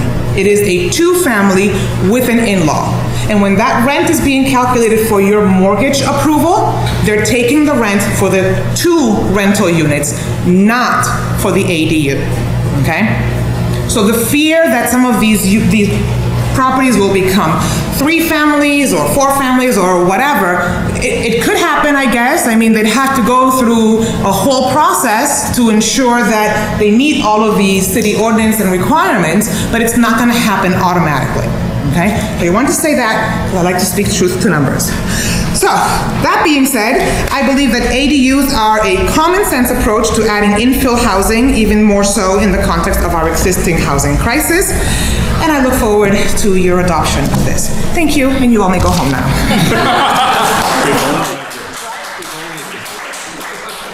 Okay, did we miss anybody on this side of the room? We know. Councilors, planning board? I'd like to invite the mayor back up. We've got a series of questions that are left. And Amanda, please join us. Our fine assistant planner. A couple of questions, if I've jotted down, if you want to take a crack at answering some of these. It just helps speed the process up if we're not asking questions and answering on and on. On the zoning change, first question talked about those that live in an R1 zone would lose the right to live in an R1 zone if we're adding more units. If you could just comment to that. Yeah, I mean, this is still an accessory unit to the principal use, and again, it's supposed to be small in size at that less than 800 square feet. I think many folks have said we don't anticipate this being a situation where everyone in our one unit is going to run out and create an accessory dwelling unit. So, and we've seen that played out in several other communities that have allowed ADUs, where even in places that are more affluent, you don't see large numbers like this. And so I wouldn't worry about us changing the character of an R1 zoning district, because I don't think we're going to see thousands of ADUs. I hope we see hundreds of ADUs, but I don't think it's likely to change the character substantially. We had a question on the, thank you, Mayor. We had a question on the owner, that it not have to be the exact owner, but it could be an immediate family member occupying that. You talk about, is it possible to, well, what's your suggestion or recommendation on tweaking the wording so that perhaps my son, an adult son, could live in my house if I choose to move to Florida. But he can't afford to buy it from me. I'm gonna let him live there.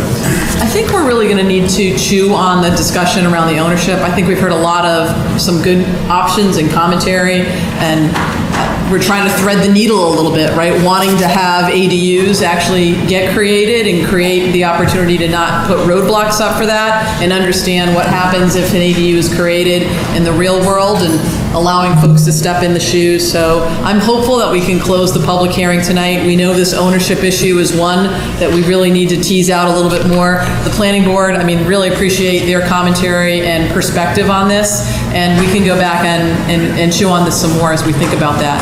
What I'm taking away from folks is ownership is important, that we really do feel like having that home ownership component is something that we don't want to lose. On the other hand, we don't want to make it so overly restrictive that an ADU owner doesn't get recoup their investment, or put a restriction, make it so overly restrictive, particularly in multifamilies where ADUs don't get created.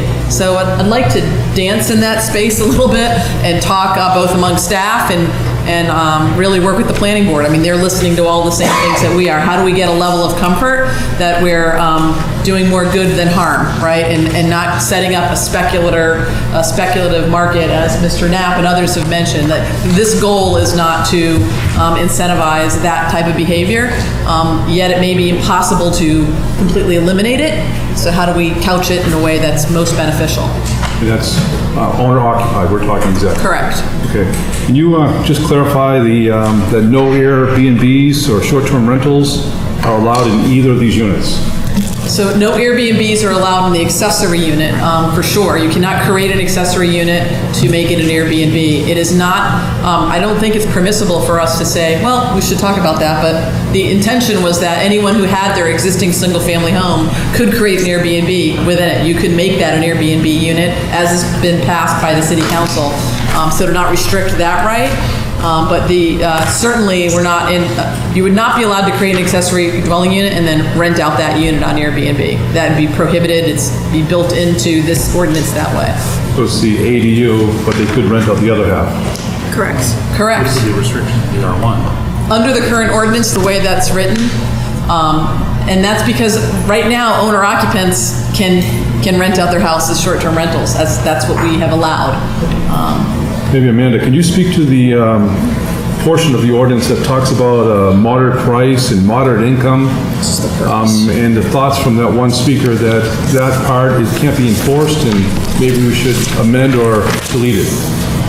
If that's the will of the council and the planning board, by all means, you can tweak that language. This is language that we actually looked at from a model smart growth ordinance from the state, and there are many other communities that use moderately priced because that's what we feel that these units would be, are moderately priced. But if you want to add a definition to that, or again, change that language, I believe it's only in the purpose Only in the requirement, purpose. right? So I want to be clear, there's no requirement in creating the accessory dwelling unit that it be moderately priced. It's just laid out, the initial purpose for the ADU only talked about allowing it for caregivers and relatives, and we have added, as we started the beginning of this conversation tonight, that we framed this as wanting to create options, more housing options. And so I believe it's only in there one time. It's correct. Let's make one comment on that, Matt, from the planning board. So it is only referenced in the preamble, but then, or in the purpose section, then the purpose section itself, the purpose section itself is referenced under the application. So section 3, capital A, small a, is application for a special permit, and then I presume also the application for the building permit has to include a statement of fact basis upon which the aforesaid purpose has been fulfilled. So the application itself has to address the items that are listed in the purpose, including the affordability provision. Right? So it's not simply a standalone context item, but anybody who applies for a special permit has to reference how they meet that purpose of the ordinance, which I think is actually helpful. And another option that the city council and planning board could consider is, tweaking that language to say to add housing options, because that's what we're trying to do here, is to create another type of housing option. I'm going to fly through a couple more questions that were posed by the, I'm sorry. Okay, Go I ahead. just wanted to piggyback on Amanda's comment as well. I think that portion needs a little bit of tweaking, and maybe the elimination of the word moderate would help clarify that just a little bit better. Council Torrio. Thank you, Mr. Chair. So my question on this, I think in the ownership options where we have this reference in this memo, and that's what I'm going to follow up with in a moment, but on page 7, we have the option 3, which is to revise the language to require ownership but allow for temporary absences. I think that, to me, would be the preferred language, where you can have somebody, a family member or somebody who would be able to come in and live in the property for a period of time, and while the owner, the true owner, retains ownership. The question I have is about this memo that we have all these answers on. Us as the mayor, have we posted that response document publicly? Or was that just distributed to us so far? It's available on imaginesalem.org.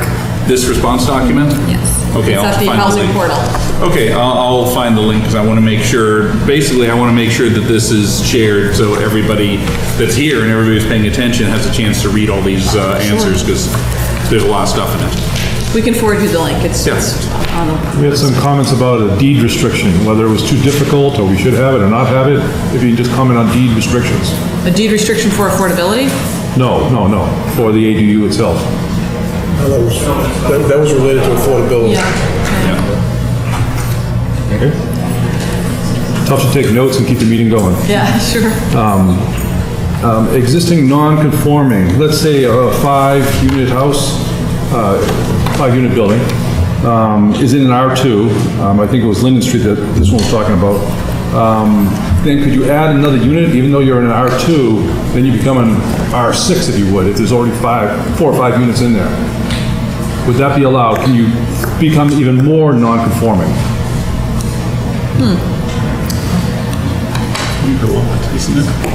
I'm trying to walk through the process. Right, so those 5 units, are they, you have to ask the question, are these legal non-conforming units, or were they created without the benefit of permit? Well, let's say it's a legal non-conforming building in an R2 zone.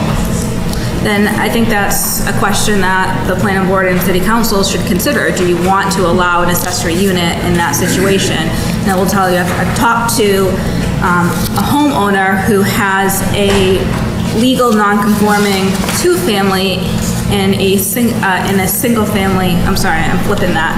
She has a legal non-conforming 2-family in a single family zone and wants to create an accessory unit for her disabled daughter and would not be able to do so under the current ordinance because she already has a 2-family there.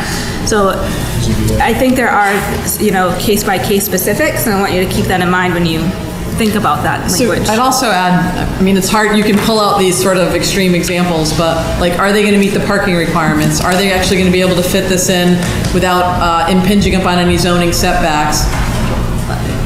Yeah, that would feel hard to have all that off-street parking that would enable you to require that. At the very least, you'd have to go to the planning, to the ZBA for a special permit. I think that would be. Do we have a sense of what percentage of the city is non-conforming? Because my guess is it's an enormous percentage of the city. Yep. Because most of the city was built before our current zoning ordinances. So by not allowing a non-conforming use in any of the allowed zones to go through the process, we may be just wasting much of the time doing any of this because there's such, I don't know, you guys may know, I don't know off the top of my head, but there's such, my guess is there are entire neighborhoods where most of the housing. For sure.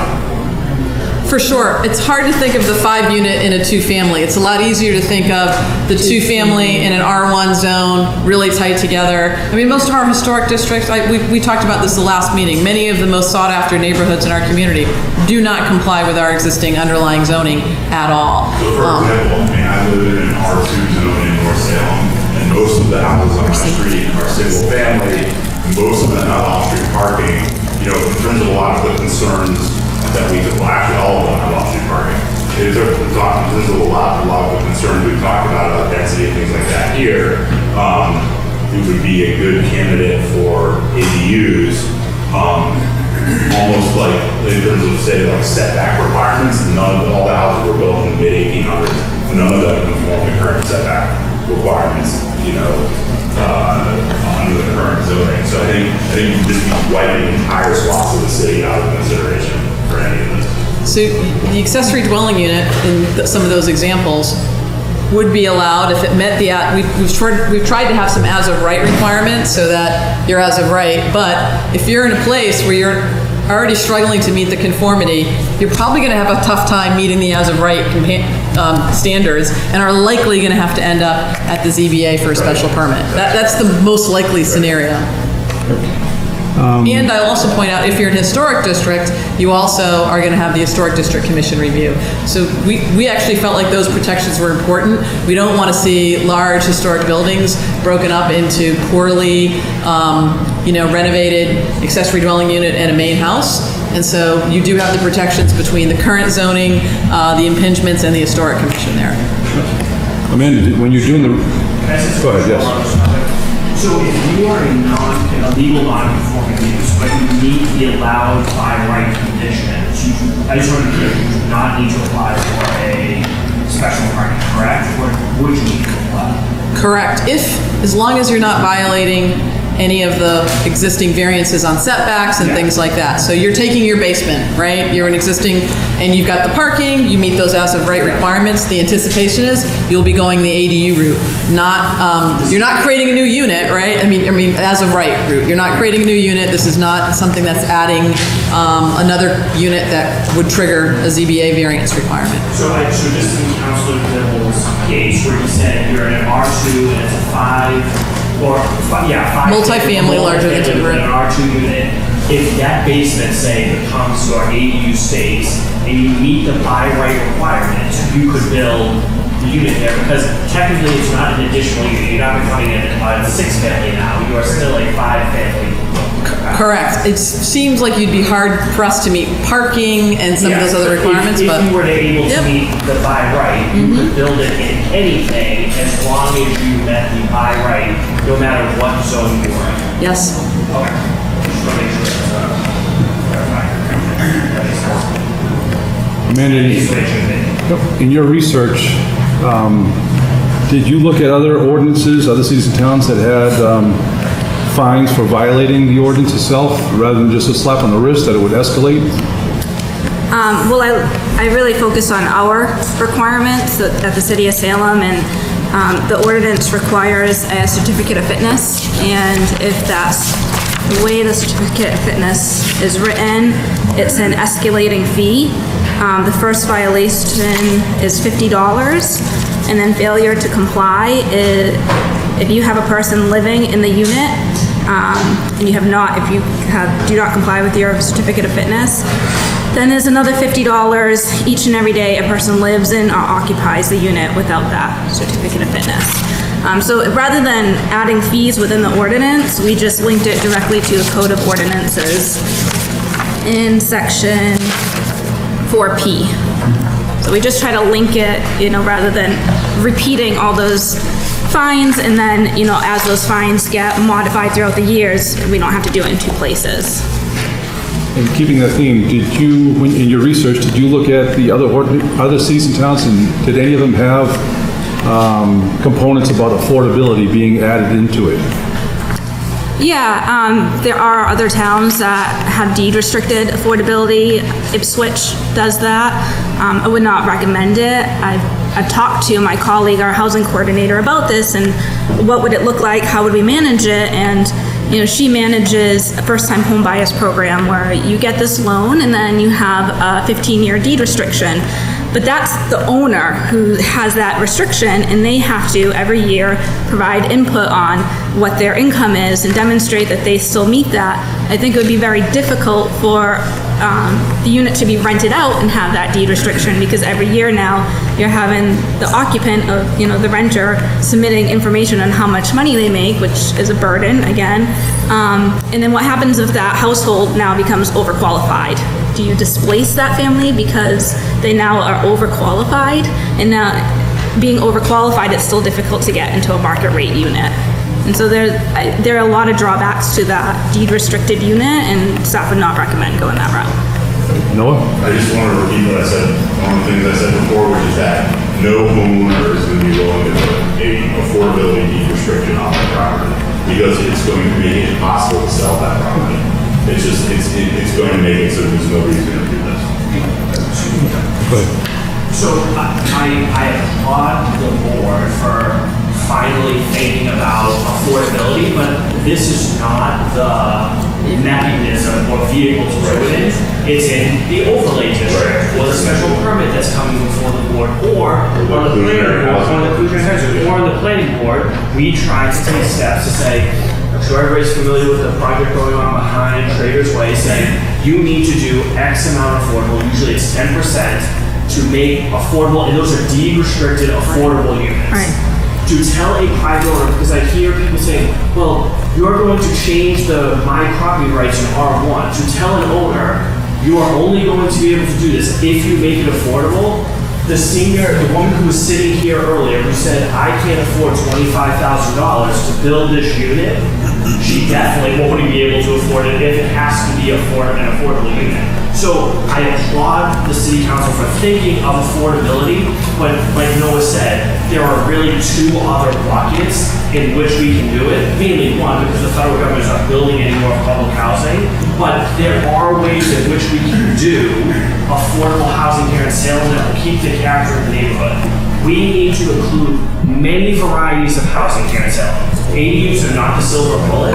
We need to build more single-family housing, more multi-family housing, all across the board. So to say we need to make these affordable, or whatever the case may be, modestly priced, whatever, is somewhat of a misnomer, because we need all types of housing, and putting a deed restriction on this, I just think will absolutely tank this. And if that's the purpose, then I commend you for trying to think outside the box and making it look like you want affordable housing. But if you put affordable deed restrictions on this, nobody will build this. And affordable deed restrictions, the reason they work as a tool in the affordable housing industry is they are done in professionally managed buildings, not for homeowners. And another way to look at this is, if we're concerned about seniors, oftentimes the house that they have that they've largely paid off is the only major asset that they have left. And you are substantially decreasing the value of that asset by asking them to take a deed restriction. The reason these deed restrictions exist is for professionally built housing, investment properties. And you're saying, if you're going to invest in the community, or you're going to receive government subsidies, or you're going to receive tax credits, what you are giving in exchange is you're restricting your property, and you're managing this as affordable housing. It does not, it technically could be used for homeowners, but no homeowner is going to want to do that. No homeowner is going to want to put that restriction on their property and decrease the value of that property. That is hard enough for big developers to actually make the numbers work, and they're required to build the affordable housing that the federal government no longer supports. If you're putting that on a private household, homeowner, you're just making this whole discussion we're having here. It's a waste of time. I like the direction that this whole meeting's having, a roundtable discussion based upon the comments and questions that we heard from the public and how we're addressing them. I have two more questions that were listed by the public, and then we'll come back to the planning board and city council. Mayor, seniors who want to stay in the house, getting some sort of tax break to create an ADU. Yeah, we would have to determine if that's feasible under state law. As you know, we just filed an exemption request to follow the circuit breaker, the senior circuit breaker, to allow larger real estate exemptions, real estate tax exemptions for seniors. A larger number of folks will qualify for that. So we would have to seek special permission, and we'd have to determine if that's feasible. So I wouldn't want to commit to that. I do think we could provide a lot of guidance. I do think with, especially right now, the cost of borrowing money being so low, like we could really, almost like we have a solar coach, a solarized program that really helps people walk through how to put solar on your homes. There'd be no reason why we couldn't have a program that talked about, if you're interested in ADU, let us walk through the steps, what a housing rehab loan will cost, what you might be able to get for rent. You know, we've had discussions as part of our age-friendly plan around trying to set up like almost like a Match.com. I might be a senior who's overhoused. Is there somebody who wants to, you know, is interested in sharing space that understands what that might come with, right? Taking on some household chores and responsibilities. There's a company called Nesterly who's been doing this, sort of like a Match.com service for seniors, and it's generally somebody younger, but it doesn't always have to be, and finding a good roommate match for someone who may not be used to having roommates for a long time. So I really feel like we could provide a lot of guidance for folks who might want to do that and help demonstrate the positive benefit economically for seniors, particularly if they do have, you know, the makeup of their home, the characteristics might make it easy to add an ADU. Without hiring more staff, maybe we can generate a flyer that Of course, documents the yeah, bullets. absolutely. The last item, clarify making or not allowing these units to become condo conversions. So these are, it's addressed in the handout, like these are not separate units. They cannot be considered a condominium, they cannot be transferred individually. That's built in not only to the ordinance, but how they would, the building code would treat this and the building inspector would treat that. I hope I got all the major questions that the public, I was busy writing them down. And I want to thank all the public for speaking up. You're helping make this a better product, a better process, and a better document at the end of the day. With that, I'd like to open it up for questions from the city councilors and the planning board for the mayor, and just exchange of ideas. Is there going to be an opportunity for the public to respond to any of this, just once in a while? I'll welcome that. Go ahead. Now? Yes. Thank you. I don't think that, maybe there's a misunderstanding. If you can just simply give your name and address for the record. David Friedberg, 57 Britannia Circle. I think there might be a problem or maybe a misunderstanding. If there is an ADU created, and if the owner can move into the ADU and then do Airbnb, I'm very much against that. The reason that I am is because you're now considering that a two-family owner-occupied. It's all right if they can live in a single-family house and rent out a room. And in a two-family, you can do Airbnb in a two-family in the other unit. But I think that's wrong. And as far as financing mechanisms, they are available pretty readily. It's a little scary, not as much so reverse mortgages. They can get 25, 50 or whatever if they have equity. The other is local banks, as I said, want to help. And then the last thing, and there's something called a 203K loan, where they will be able to get money from the bank specifically for construction. And it's an attractive product. Thank you. Okay, Councilor Dominguez. Thank you, Mr. President. I hear a lot of comments, which they are very good, but my concern is that I think that we need to be more transparency when we speak out to the public.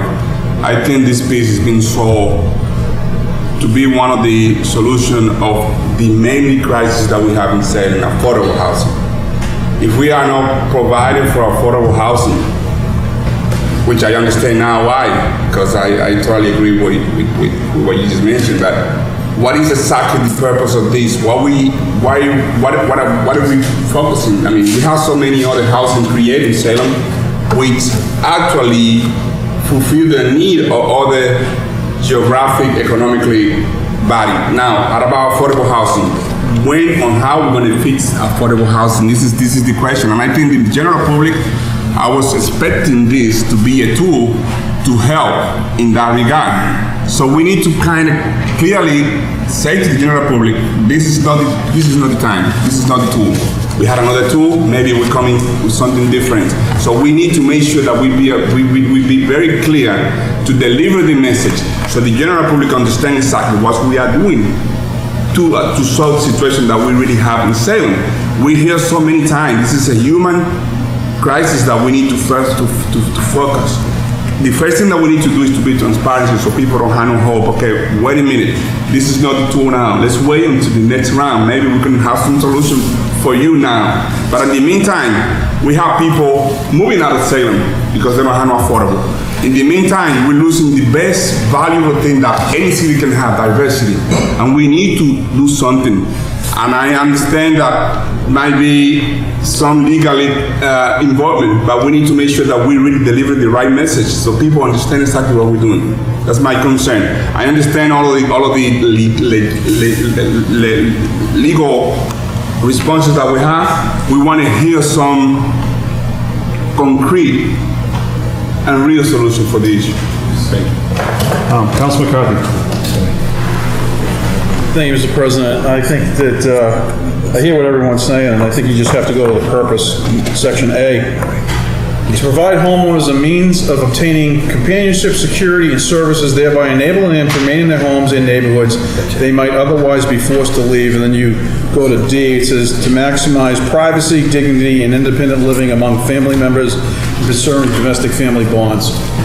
It's, in any family, it becomes a tough conversation is what happens when you age out, you get older.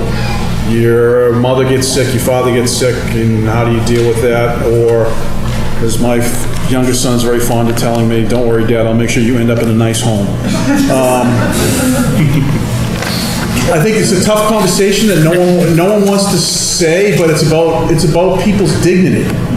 If it becomes a situation where a family member, and my mother's very much with it, she's not going anywhere, but if it ever came to the point that if my mother had to come to a situation she had to live with one of my brothers or myself, then obviously you would want that ability to have her move in. If my kids move out and I have a section of my house is large enough to accommodate her, and I can set up a unit so she can maintain her dignity and her own space, that could be very important to her.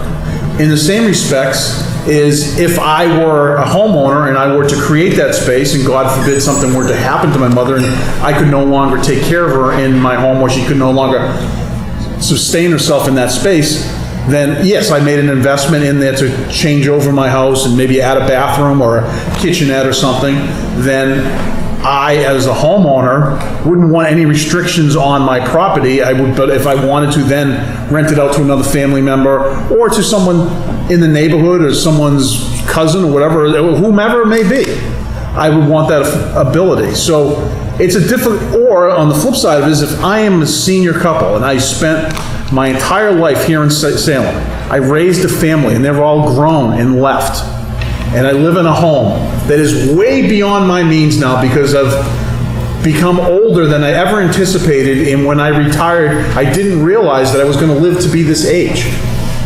And now you're at a point in your life where you live in a big house and you don't want to go anywhere because the bonds that you created with your neighbors or your neighbors' kids that moved into the house, that when they left and moved to Florida, the kids stayed in the house, and now you've lived there your whole life and you don't want to go anywhere. But you don't want to have that conversation because you don't want to admit it publicly, is the fact that you can no longer afford to live in your own home for whatever reasons. The fact that your retirement or your pension, when you calculated it out, you didn't anticipate being in that house for that long, but you want to stay there because it's the only thing you've known. But you don't want to have that hard conversation with people to say, I can't afford it, I need an option. If I could take a section of my house and without getting into a major renovation, be able to provide a bed and a bath and a kitchen, a small kitchenette, and provide the privacy that that person needs to rent that place, and it can supplement my income because I happen to be, as someone stated, I happen to be house rich and cash poor because my biggest asset is now my home, which is beyond my means, but it's the only thing I've known and I want to stay there. These are difficult conversations, but to give them an option, I don't think this is a silver bullet. It's not going to solve an affordable housing crisis. No one thing is, but what is intended in the purpose is to give homeowners that flexibility. Whether they're seniors or, in my case, someone who may be taking care of a senior down the road, or whatever the situation may be. But to give them some little flexibility, and as was stated, we're not going to be creating thousands of units with this ordinance. As was brought up in testimony, the city of Newton put this ordinance in place, very similar to what we're doing. Same square miles, density population, average income well above ours, and they managed to create 11 units.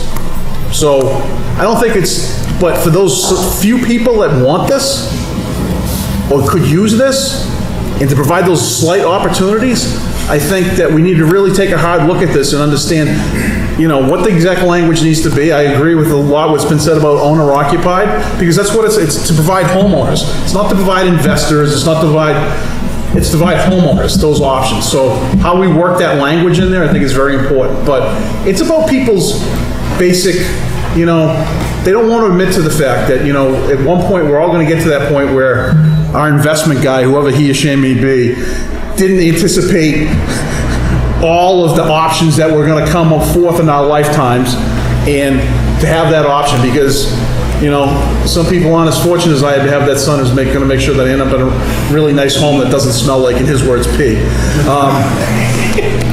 It's just, we all, these are tough conversations, and I don't think there's no one right or wrong answer, but I don't think, as someone alluded to, this isn't going to solve every question. It's not going to have every right answer.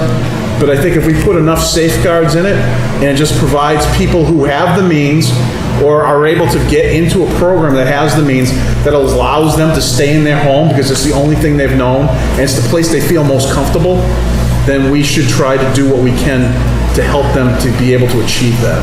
And so, as we finish this up tonight, it's like, I thank the public for their opinion. I thank the public for their stories, their real stories, and we need to puts a face to what we're trying to do here. But at the same time, let's make it so we don't open up the floodgates, but make it responsible and sensible, and get us moving, because after this one, it's going to be the next one. And after the next one, because they're all little pieces that try to fit in to try to help solve some of those needs. So, Councilor Milo, then back to the planning board, then back here, Councilor Madore. Councilor Milo. Thank you, Mr. President. Couple questions, if I may, through you to the mayor. Yes. There's a lot of we hope, we think, we might. We hope there's going to be hundreds of units created. We think there might be however many. Is there any Excuse me, data- Councilor Milo, if I can interrupt you. I see like 4 people all leaning forward. If you could just speak up for everybody in the room, a little bit louder, please. the speakers are coming within the month. September 4th. Speakers. It's funny. Oh, good. September. All right. Several people Do on you the want me to outside. stand up? I'll stand. Will it be better if I stand up? No, just project. Just bring your voice up. So there's been a lot of discussion about we think, we hope, we want. Hundreds of units, thousands of units. Is there any data anywhere that's gonna give us any indication, based on what we're doing tonight, what this might create? That's my first question. My second question is, we've got a number of developers in this city who have permitted projects. A number of them are not going forward. What are we doing as a city to, whether it be put pressure on these people or do something to encourage them to move these projects forward? Case in point, 117 units proposed adjacent to the Community Life Center. 117 units would give us 11 affordable housing units. We've had the discussion. It's not a lot, but I have a sense that 11 affordable housing units in that 117 unit project may end up being more affordable housing units than we could actually get from this proposed ordinance. So I think to a degree, these are also the kinds of questions we have to grapple with. I also think that, we've got this piece of the puzzle, that piece of the puzzle, the third piece of the puzzle. Can we please get the whole puzzle, or at least the proposed puzzle? So when I'm having a discussion about this ordinance, and I hear things like, well, when the inclusionary housing ordinance comes down the pike, I don't know how that fits in, because I haven't seen the inclusionary housing ordinance. So I'm making a decision on this particular little piece of the puzzle, and I don't know how it's going to affect the whole puzzle. So, and one final thing, an observation, we always kind of beat up on ourselves here in Salem, right? Within the existing restricted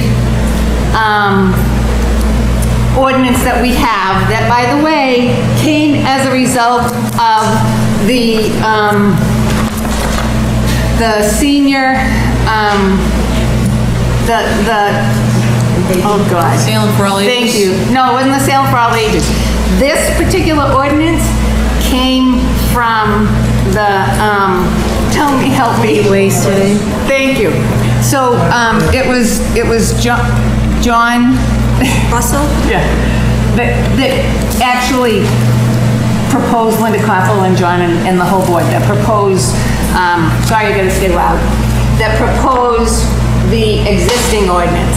And the purpose of the existing ordinance, as it stands now, is to allow older people to age in place. So we've had that discussion tonight as well. I don't know if it's lost on people that a lot of what's been discussed tonight was addressed when we talked about this particular ordinance that already exists. So I think it's important for people to look at that. There's a lot of discussion, and in my opinion, there's a lot of conflation of things. There's a lot of conflation of affordable housing with market rate housing, with housing crisis. And I'm not, believe me, I am not minimizing anything. But what I think we need to do is, we need to figure out what we're talking about. Because everybody in this room tonight, there are different groups of people who have different interests. I'm not going to say agendas, because it's not an agenda. It's a true interest. This is a very emotional issue. These people are very interested in helping people, as are we. But we have to figure out what this addresses. And how, really, truly, how many can we help with this? And can we help more people with something else? By working with developers to build 117 units, of which 11 would be affordable.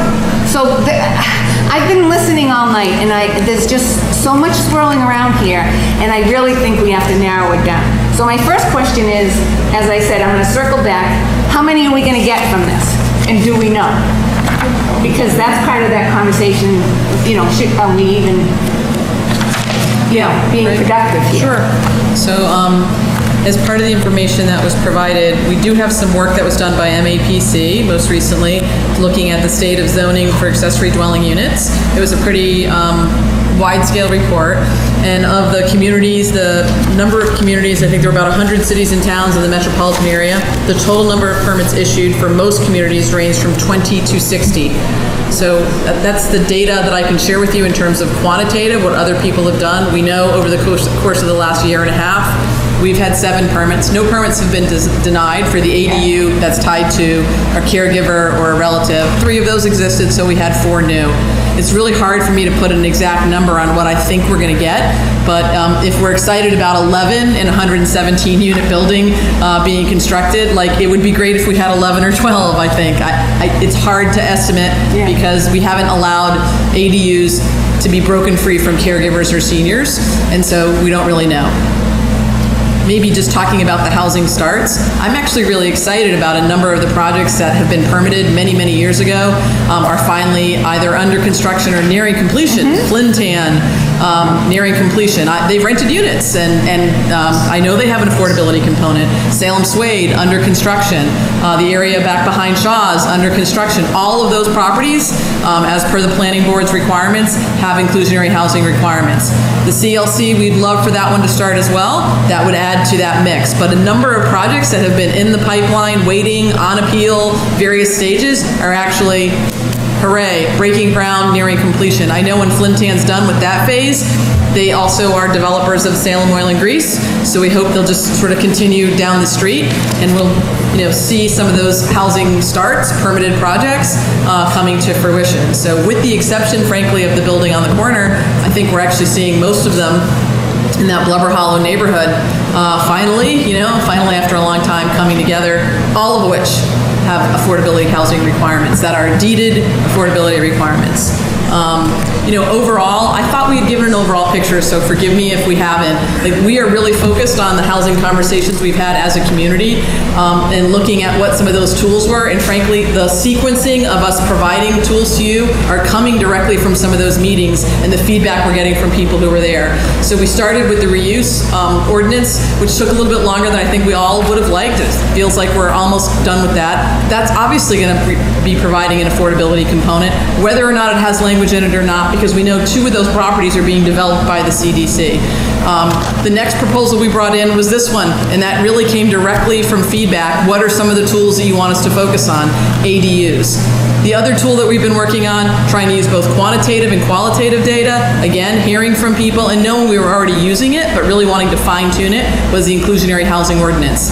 We're in the process of trying to really fine-tune that and expect to submit that to the City Council later this fall. That's sort of the one that's next up on the docket.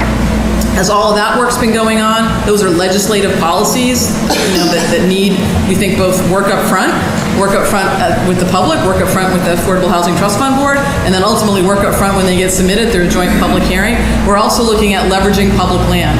What public assets do we have that might be able to help us drive down the cost of housing and create more affordability? We know when we talk about building units, whether they're the units that encompass the affordable housing inclusions that the planning board has put in, or market rate units, one of the key drivers is the cost of the property, the acquisition of land. The second driver is construction, which is through the roof. I mean, construction prices, it's a boom economy, and that's a pretty big driver. If we as a community own some property that we may be able to create, we may be able to create that subsidy built in by the cost of the land to help make those properties, to help make those units a little bit more affordable. We've identified about a half a dozen parcels. So far, half a dozen sites, I think, is probably a better way to look at it. With the assistance of MHP, trying to develop the technical analysis to determine, are they feasible? Most of the land that's owned by the city that's left over has kind of been left over for a reason, right? It's a little bit harder to develop, so we're trying to understand what that might hold, along with the Housing Authority. We have a new Housing Authority director who's really bullish on creating a new additional affordable housing units. That's been part of the experience she's had in North Andover, where she's coming from, where they've used CPA dollars and leveraged dollars and loan programs and low-income housing tax credits to create additional affordable housing units using some of their public lands. We've got 2 sort of tools and levers that we're trying to understand. We're trying to understand what those options exist and how we might best be able to use them. They're not ready to be, they're still in the proving stage and trying to identify where they are, but there's a lot of hard work going into trying to really attack the affordable housing crisis. We had a lot of poignant stories here. I know them and many others because it's the #1 thing that we hear about in my office. We just had that recent fire on Cromwell Street as an example. 2 families, 2-family property, paying $1,900 a month rent. Like, not insignificant. Cannot find them another unit, let alone another unit at $1,900. Both a supply issue and an affordable supply issue for sure. One of the families is out in Holyoke temporarily. We think that there's some subsidies available and that they're going to be able to find a new unit before school starts, and that's been a real focus. But it's stark out there if you are looking for housing. If these affordable housing units, or these units, I should say, through the ADU come together, I think some of them are going to be affordable. They are not going to be a deed-restricted unit. They're not going to be a housing authority unit. But if any of the information that Cynthia just gave us holds out as true in terms of market conditions that continue, if an 800 square foot unit went for $1,200 a month, that would be way more affordable than the deed restriction units that we have right now. That would be way more affordable than the units that have Section 8 certificates right now. So I am being transparent. This is going to help affordable housing. It's not going to be the only answer, and that's why we're looking at all these areas and why we are trying to push this issue and push the reuse and push the opportunity to use these levers, because even all of that combined, we are still going to have a housing challenge here. But I don't want anyone to think that this ADU isn't going to help affordable housing. If we have a few 600 square foot units and 500 square foot units, that's going to put a roof over somebody's head that's going to be way less expensive just by the sheer size of the unit than what you can currently rent right now. Frankly, we're seeing market rate development in Boston that are developing micro units because people are saying, I'll take less space and pay less for it. And frankly, I don't need as much space, right? I can be minimalist. If I had a smaller unit and close to the location where I want, hooray. Do I think every unit's going to turn out to be something that we had hoped it was going to be? No, somebody's going to bling it out and try and maximize what they can get. That is human nature. There are capitalists that exist. I don't know how we prevent that. If we don't allow it, though, we don't allow the opportunity for the 500 unit, with the ceiling's a little low, it's a little quirky, and you got to walk down 2 steps to get into, that we've all seen, that do exist, that more of them could be created. So this is an affordable housing tool. It's not going to be deed restricted, and it's not going to be the only thing, and it's not going to cure the problem. The other option is do nothing. Like, we're spending 3 hours here. We spent 3 hours here the last time. Look, I thank you for coming down, for us having this conversation. There are lots of communities that aren't doing this. There are a lot that are too. I mean, this is a smart growth tool. You've all got your AARP, ABCs of ADUs. We are not, the state of California made ADUs allowed as a right statewide, like Vermont, many other places. So these are the easiest things we can do. The easiest things we can do to help tackle this housing crisis. I guess I'm just sharing with you, we're trying to do everything we can, as fast as we can, but as right as we can, to address the problem and not make sure we're creating more problems by allowing things like this to take place. I think this ordinance is a good way there. I'm hopeful that we can hear more about what concerns are, but get the public hearing closed, really work on the language portions that we've heard about, and get back to a point where we can hopefully adopt this, and then a year from now, come back and tell you how many we have or we don't have. Right now, you don't have an option, but for your relative or but for a caregiver. You can't redo your basement legally. Hey, Councilor Myla still has the floor, then we're going back to the planning board. Thank you, Mr. President. Well, I really want to thank you, Mayor, for bringing forward what we are doing for housing in terms of the projects that are up and running or that are being built. That gives me hope, and I know at I think it was the June meeting, the number that I came up with based on the planning director's information, I think it was 1,020 potential units that we could end up with. And if we're talking, what does MAPC say, like 3,000 something we're gonna need? We need 2,725 by 2030. By when? 2030. Okay, so if we're coming up with 1,000, we're over a third of the way there, which is hopeful, I think. Yeah. So That's so just to be clear, that housing demand study is just to meet the folks who are living here now. That's people living here longer, living here now. It doesn't really incorporate folks moving here from other places and what their demand could be, just to give a little more context to that. But yes. Now I just lost all my hope. No, don't do that. Don't do that. Hey, DJ had his hand up first, but we're gonna go right down the line. Thank you. So, this might be a little off topic, but I'm just, to hear the council, members of the council now say we want transparency. When you were debating the overlay district, it was, there's not enough transparency. This was thrown on us. Why is this thrown on us? When there was many meetings about that, public meetings, joint meetings, whatever the case may be. And now I hear councilmembers saying, Madam Mayor, you're not coming to us quick enough with more tools and more options, and we need a whole picture. I think if you were to put inclusionary zoning, ADU, reuse into one package ordinance and try to do a city council meeting or a public meeting or 5 public meetings, it would get so convoluted that it wouldn't pass because not everybody would understand it. I know people that study this up daily, and I've never been to a meeting where it's like all encompassing, here are the 10 things we're doing on housing. It's, no, what is inclusionary zoning, or what is this meeting? So I think to do it piecemeal is the only way we can do it, to actually have a smart discussion about how we move forward and let the residents, which we all want to voice their opinion. We would be here until 5 o'clock in the morning if we did inclusionary zoning, reuse, and all within one. The other thing, there was a great tool on the table to reuse buildings to put a serious dent in affordable housing here in Salem. For buildings that have been sitting here vacant since the day I moved in. Now granted, I am a newbie to Salem, but working here for many years before I moved here, Immaculate Conception has been vacant since the day I worked here, and that started in 2009. Almost 10 years, Immaculate Conception has sat vacant.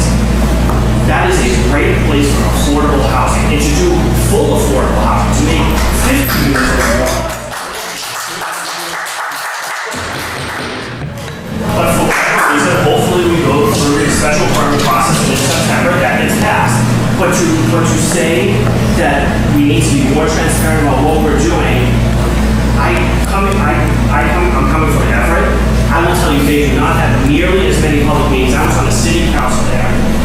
Not disparaging the city of Everett, but they do not host as many meetings to inform the public on what is happening in zoning changes or any type of change that is here.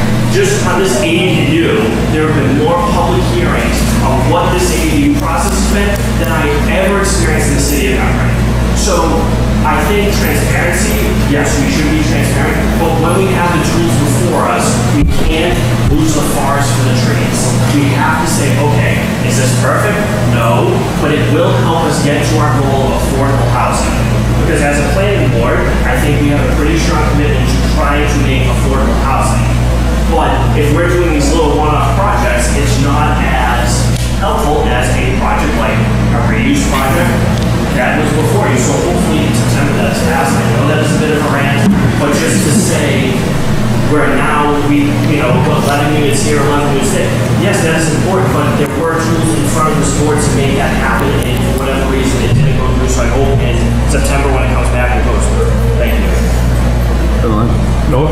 So I think, I agree with everything you said. I think to the mayor's point, if this is just a case, we're dripping on an individual basis trying to protect a few people at a time from something that is due to market forces that we can't control. In the last 10 years, there have been 2.5 times the jobs added in Greater Boston than there have been housing units produced. Right? So people we're at full employment now, you see it on the roads, people are here, people are coming, it's reflected in housing prices. The entire reason why we need some of the other affordable tools is because we just simply, at the end of the day, this is just a supply and demand problem, right? Housing is so expensive because there are way more jobs, this is a way more economic opportunity here, the economy is thriving, and we're not keeping up with housing production. Right? It's simple supply and demand. There's a huge amount of demand for housing. There's not enough supply. So this is one way we can help out as many people, hopefully hundreds, maybe dozens of people who are victims of that and are getting displaced from housing or have no place to live who want to be members of our communities. And the housing prices are just going to keep going up. Unless there's an economic crash, which nobody wants. Those numbers are starker than any other metro except for San Francisco in the entire country, including New York City. We are in a metro-wide housing crisis. There's no other way to say it. And it's not there's only so much. We have individual cities and towns making up the metro, and there's only so much one city can do. And what the mayor is talking about are tools that have come out of a public process where the question has been asked of residents of the menu of options available to us. What do you want to see to help chipping away at this problem? And Salem is not going to be affordable for most people anytime in the near future. This will help, but it's not going to get us all the way. But when there is so much demand, when people are all trying to get into the same unit, we need to create more units. That's the only way we can chip away at that. There's no other options. And this is a built-out city. This is not like parts of the Sun Belt where you can just keep building and building and building. We don't have any land left to build on in Salem. So there's going to be, tens if not hundreds of units that have to be built in developments coming down the road. But most of the city's built out already. So unless we find ways to make spaces that already exist into additional housing for people when that gets used for housing now, those are the options that are on the table for us in a community that's been built out for hundreds of years. It's simple economics. The housing toolkit needs to be vast. There's no question about that. There's no one way to provide affordable housing for a community this size. So we need a bunch of little ways to get there, and this is one of them. There will be more, as the mayor and Amanda have said. As far as transparency is concerned, when you have a public hearing, that's the whole purpose, is to be transparent. And this public hearing on this small piece of the puzzle has been as transparent as anything I have ever seen. And this is not the first community that I've been involved in with affordable housing. So don't worry about transparency, folks. We're there. What we need to do is get something burned up and passed that can go forward. Continue with the planning board, either? No? Okay, any other councilors who'd like to speak? Oh, I'm sorry, I forgot you, I apologize. Councilman Medor, you've been waiting so patiently. Yes. I did a really quick count, including the last public hearing. A total of 52 people came before us to speak, and 77%, nearly 80%, came here to support this ordinance, one way or the other. They urge us to work together, figure out our differences, and adopt it and pass something that would expand the eligibility of how homeowners could provide ADUs. So to hear that the public is not getting the message, that they're coming here speaking specifically that they have either lived in the ADU, would like to build an ADU, would like their family members to stay close, that they can live and stay and grow old in this community. I think that we don't give the public enough credit, that we're saying we're not giving them the right message. So I'm really concerned that some of us are not listening to the public. Nearly 80% came before us to say, I'm here to speak about specifically ADU. I overqualify for affordable housing, the deed restricted, income restricted housing, and I cannot afford rent. ADUs are the ways that I could finally afford to live in this community, and to say that they're not getting the message, they're taking time out of their nights to come and speak for us, I am shocked. So, I mean, that said, I do have a question for the mayor and Amanda. I know that we have talked about owner occupancy and defining what a family member is in case the owner can no longer live in the unit. So I'm very concerned about how we define the family member, because we don't want to go down the path of violating fair housing law. So while you think about that a little more, I just want to make sure that that's definitely on your mind as a priority of how we define a family member. Because my dog is a family member. I'm not going to make him live in the unit and make him owner occupied. So I just want to make sure that that is high on your mind. That's all. Okay, thank you. Councilor Torrio. Thank you, Mr. President. So I think, there are questions, but one thing I'll note to the public comment too, we all know there's people who come here and they speak on every topic that's ever before us whenever there's an opportunity to do so, whether it's a public hearing or a pre-council meeting. And we have those people, and we heard from a lot of those people. But on this topic in particular, we heard from quite a few people that don't usually come into this chamber, because it was personal to them, or because they were interested in developing an ADU, or because they were interested in hopefully being able to live in one. So we saw from this topic, more than most brought people in here who are strangers to this chamber. And I appreciate that we heard a lot of new voices, a lot of different voices on that. And I think that really meant something. That said, what I would, at this point, it's 10:15, we've been here for a long time. What I would ask that we do for this is, there were valid questions that came up here. There were, questions and comments from the planning board, questions and comments from the city council, questions and comments from the public. I appreciate the work that was done on the previous response to all those. What I would ask that we do in this case, and I will, unless there's no more comment, I'll make it as a motion. I would like to close the public hearing portion of this tonight and refer to the planning board, but I would hope that the planning board, instead of like usually happens, which is they immediately take it up at their first meeting after this, which is what, next week probably? Or We have to. a couple weeks? You only have, by law, you only have 21 days.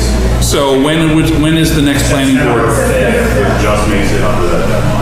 So I would say, that's a couple of weeks out and gives them time to respond and give you data. We've had a lot of these where it's been closed out, like the last time that we had a closed out hearing, it was closed out on Thursday or on Tuesday. Like, you guys heard it literally that week, and then it came back to us. And that's one of the reasons why we wound up under the time pressure deadline with September for the reuse ordinance around. So doing that, if it can be responded to in time for you guys to get that and deliberate upon it, then I would be comfortable with it coming back to us at that point, once everybody's had a chance to, chew on their responses. So, unless there's a bunch more hands, I will. We're almost there. We have Matt Vino, then Councilor Flynn. I'll sit. Councilor Flynn. My question was Excellent. So I'll make that as a motion then, if he's all set. I move to close the public We hearing. have two matters before us tonight, and we need to act on both matters, Yep. even though we've been handling them. Yes. They're stuck together, but we need to address them both. And I have, I'm calling upon Councilor McCarthy. Okay, you do it. Seeing no other questions, Councilor McCarthy? Thank you, Mr. President. Move the hearing be closed. Order 370. On matter 370? Yeah. On matter 370. Yes, thank you. Seeing no other questions, all those in favor? Opposed? Matter's closed. Councilor McCarthy? Thank you, Mr. President. I further move that on matter 371, I move that the hearing be closed. Discussion? All those in favor? Opposed? Ayes have it. Councilor McCarthy? I further move that we all should sing happy birthday to Eileen because she spent the whole night here with us on her birthday. But I'm not going to make that motion. You have to refer them to the planning board. Singing to Refer them to the planning board. Councilor first. Terrio, will you please help him out? Yeah. I further move that we refer both matters to the planning board for their recommendation, 370 and 371. Under discussion? No. Being none, all those in favor? Opposed? The ayes have it. Councilor Fury? Happy birthday, Eileen. Motion to adjourn. All those in favor? Best birthday Opposed? present ever. Ayes have it. We are adjourned.